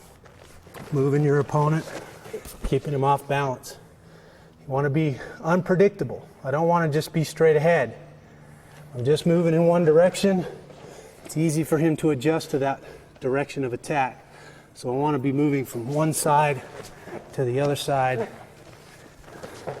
back and forth, in and out. The more unpredictable I am, the harder it is for him to adjust to my pressure. The more off balance he is. He never has a chance to catch his breath, to find his position, and to neutralize my attacks.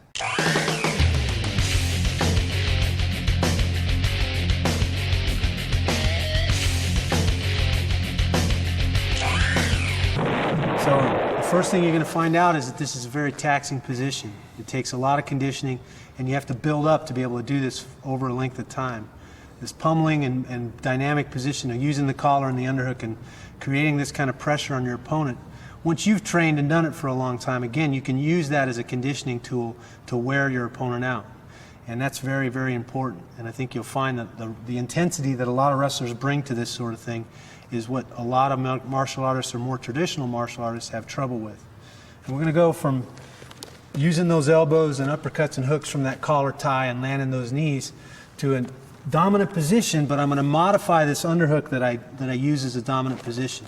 And from that modified underhook, what I'm going to do is from this chest to chest position, I'm going to bring my underhook in and wrap my hand to my opponent's face. Okay? And this is going to do a couple of things. One, if I push his face away, I've got some counter pressure here from the collar tie. if he wants to punch me with that hand, I'm going to use that elbow on that collar tie to keep him from hitting me in the face.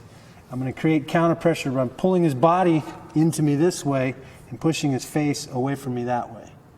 Now it creates this counter pressure situation where I've kind of got him locked up, especially against a solid barrier. This can be real effective. And now from here I can land a lot of knees. Okay, I can do a lot of things with my legs and knees to really irritate him and hurt him. And what I like to do from here is I like to cover his nose and mouth. Make it difficult for him to breathe. Again, make it hard for him. And in doing that, especially if we're tied up here, he's got the same position I do. So if you grab your underhook, Nate, and lock your hands, we end up in this clinch position. We're kind of neutralizing each other. We're stuck here. I can knee his thighs and knee his body from here. What I want to do is I want to modify my underhook. I'm going to take my underhook hand and I'm just going to wrap it to his face here and make it more difficult for him to breathe. Now if he's got his hands locked, he's locking me in, it's hard for me to get out. As soon as it gets difficult for him to breathe, he's going to unlock his hands to peel that hand off his face. And that's what I'm waiting for right there. All I'm going to do now is I'm going to bump this, shrug and bump this arm over my head. Okay. Now from here, I have my choice. I can sag on him with my body weight and ride him to the mat. Most guys, as soon as you bump over, are going to circle their hips away and try to square up with you. And when this happens, that's when I'm going to release and really score some points. The punch that hurts the most is the one you don't see, and you're definitely not going to see the punch coming from here. So again, modified underhook, counter pressure, kneeing, shuck that arm over the head. Depending on how he reacts, you can ride him to the ground, here, or as he recovers, I'm throwing those punches, that combination, the overhand hook or uppercut combination. So this modified underhook can be a pretty effective tool.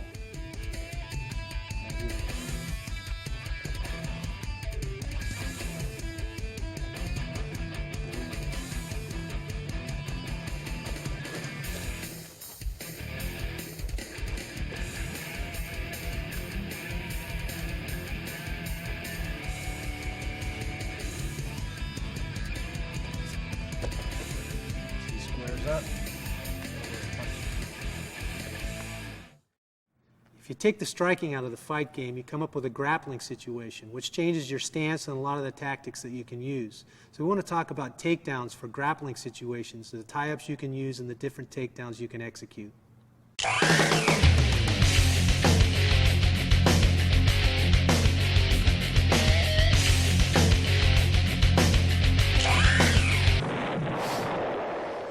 The first and simplest takedown that I want to cover is just a straight double leg. It's the most common. It's the first takedown you would teach a little kid if you're teaching him how to wrestle. Again, it involves some basic techniques or basic skills that you need to know for any takedown.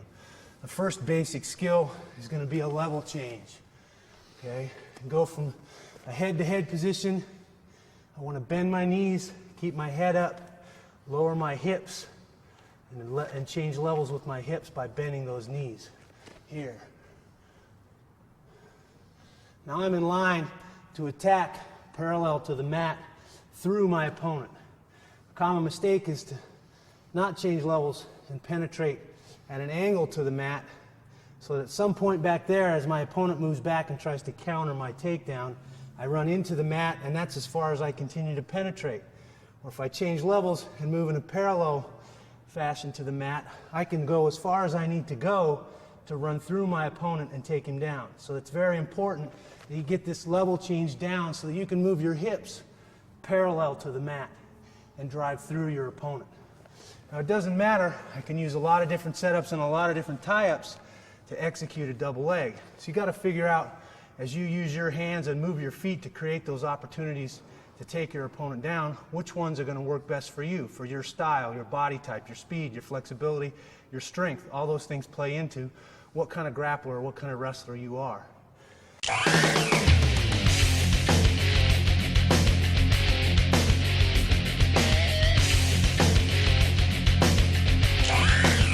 Once you have that level change down, the next thing you need to learn is penetration, how to cover the space between my hips and his hips as I attack his body. And the hard part about that is I want to change levels first, and now from here, I want to cover that distance.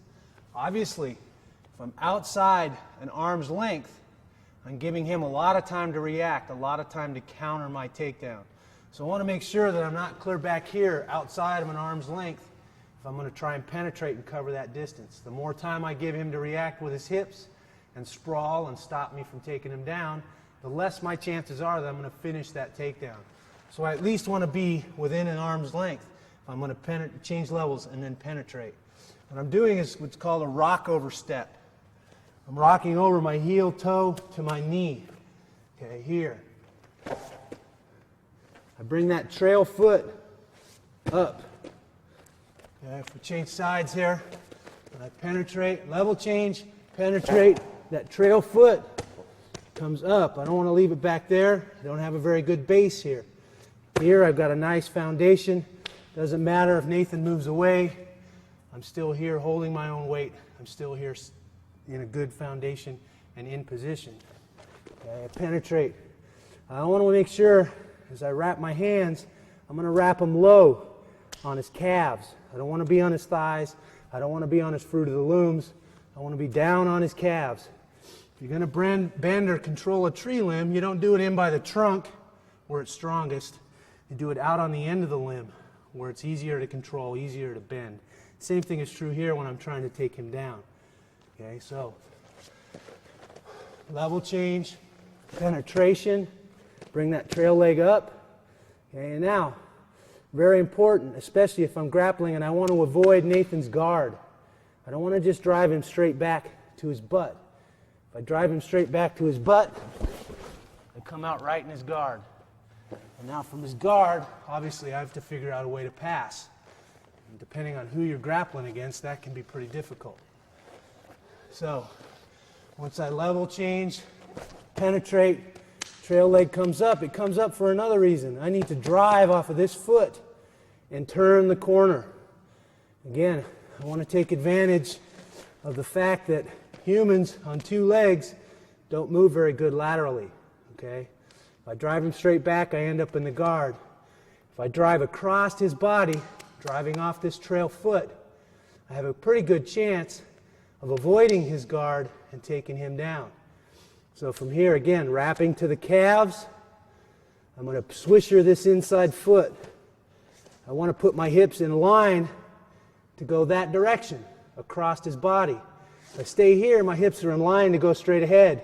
It's going to be hard to go this direction and turn the corner. Okay? So I swisher that foot, drive off that outside foot, and now my hips are in line to go across his body. Exaggerate your head.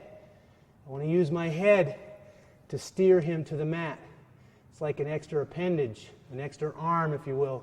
I'm using that head, looking the way I'm going, and steering him to the mat. Okay? So again, level change, penetration, trail legs up, swisher the inside foot, driving across his body, turning the corner. Okay. Now as I turn that corner, level change, penetration, trail leg comes up, inside knee pivots. I'm going to drive across his body. As I drive across and steer him to the mat with my head, this inside arm needs to straighten and put pressure on that leg. And that's going to allow me to pass this guard and stay out of his legs from here.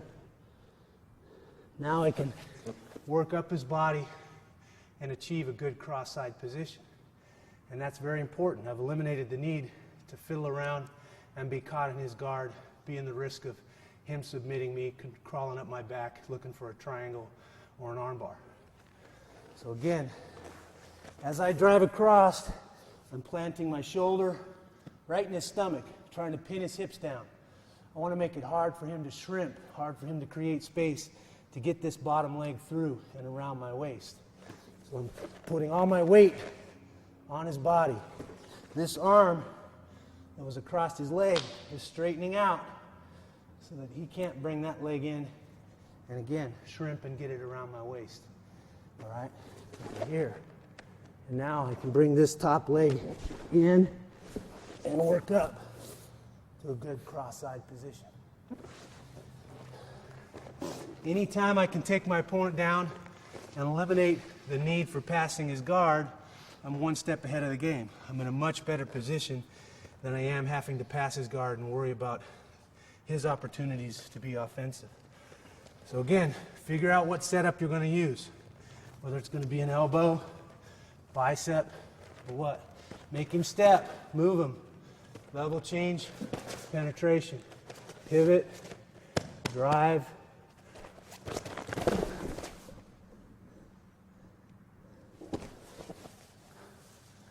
Okay, nice double leg, turning the corner, driving across my opponent.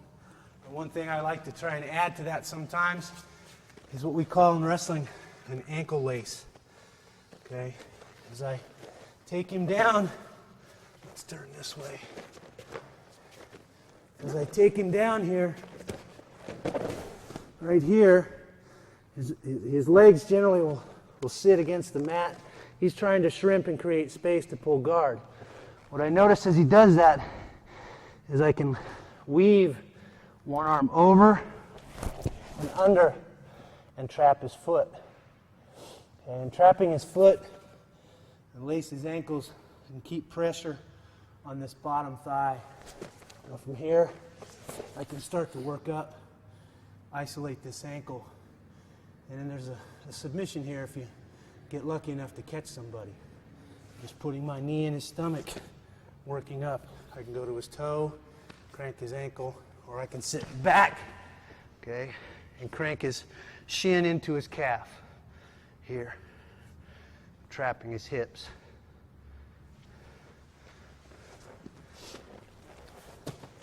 So, as you take your opponent down in that double leg, look for that ankle lace. A lot of times it's there. It's something that you can pick up pretty easily. Do some double legs here. A little more real time, kind of give you an idea what double legs look like in real time at real speed.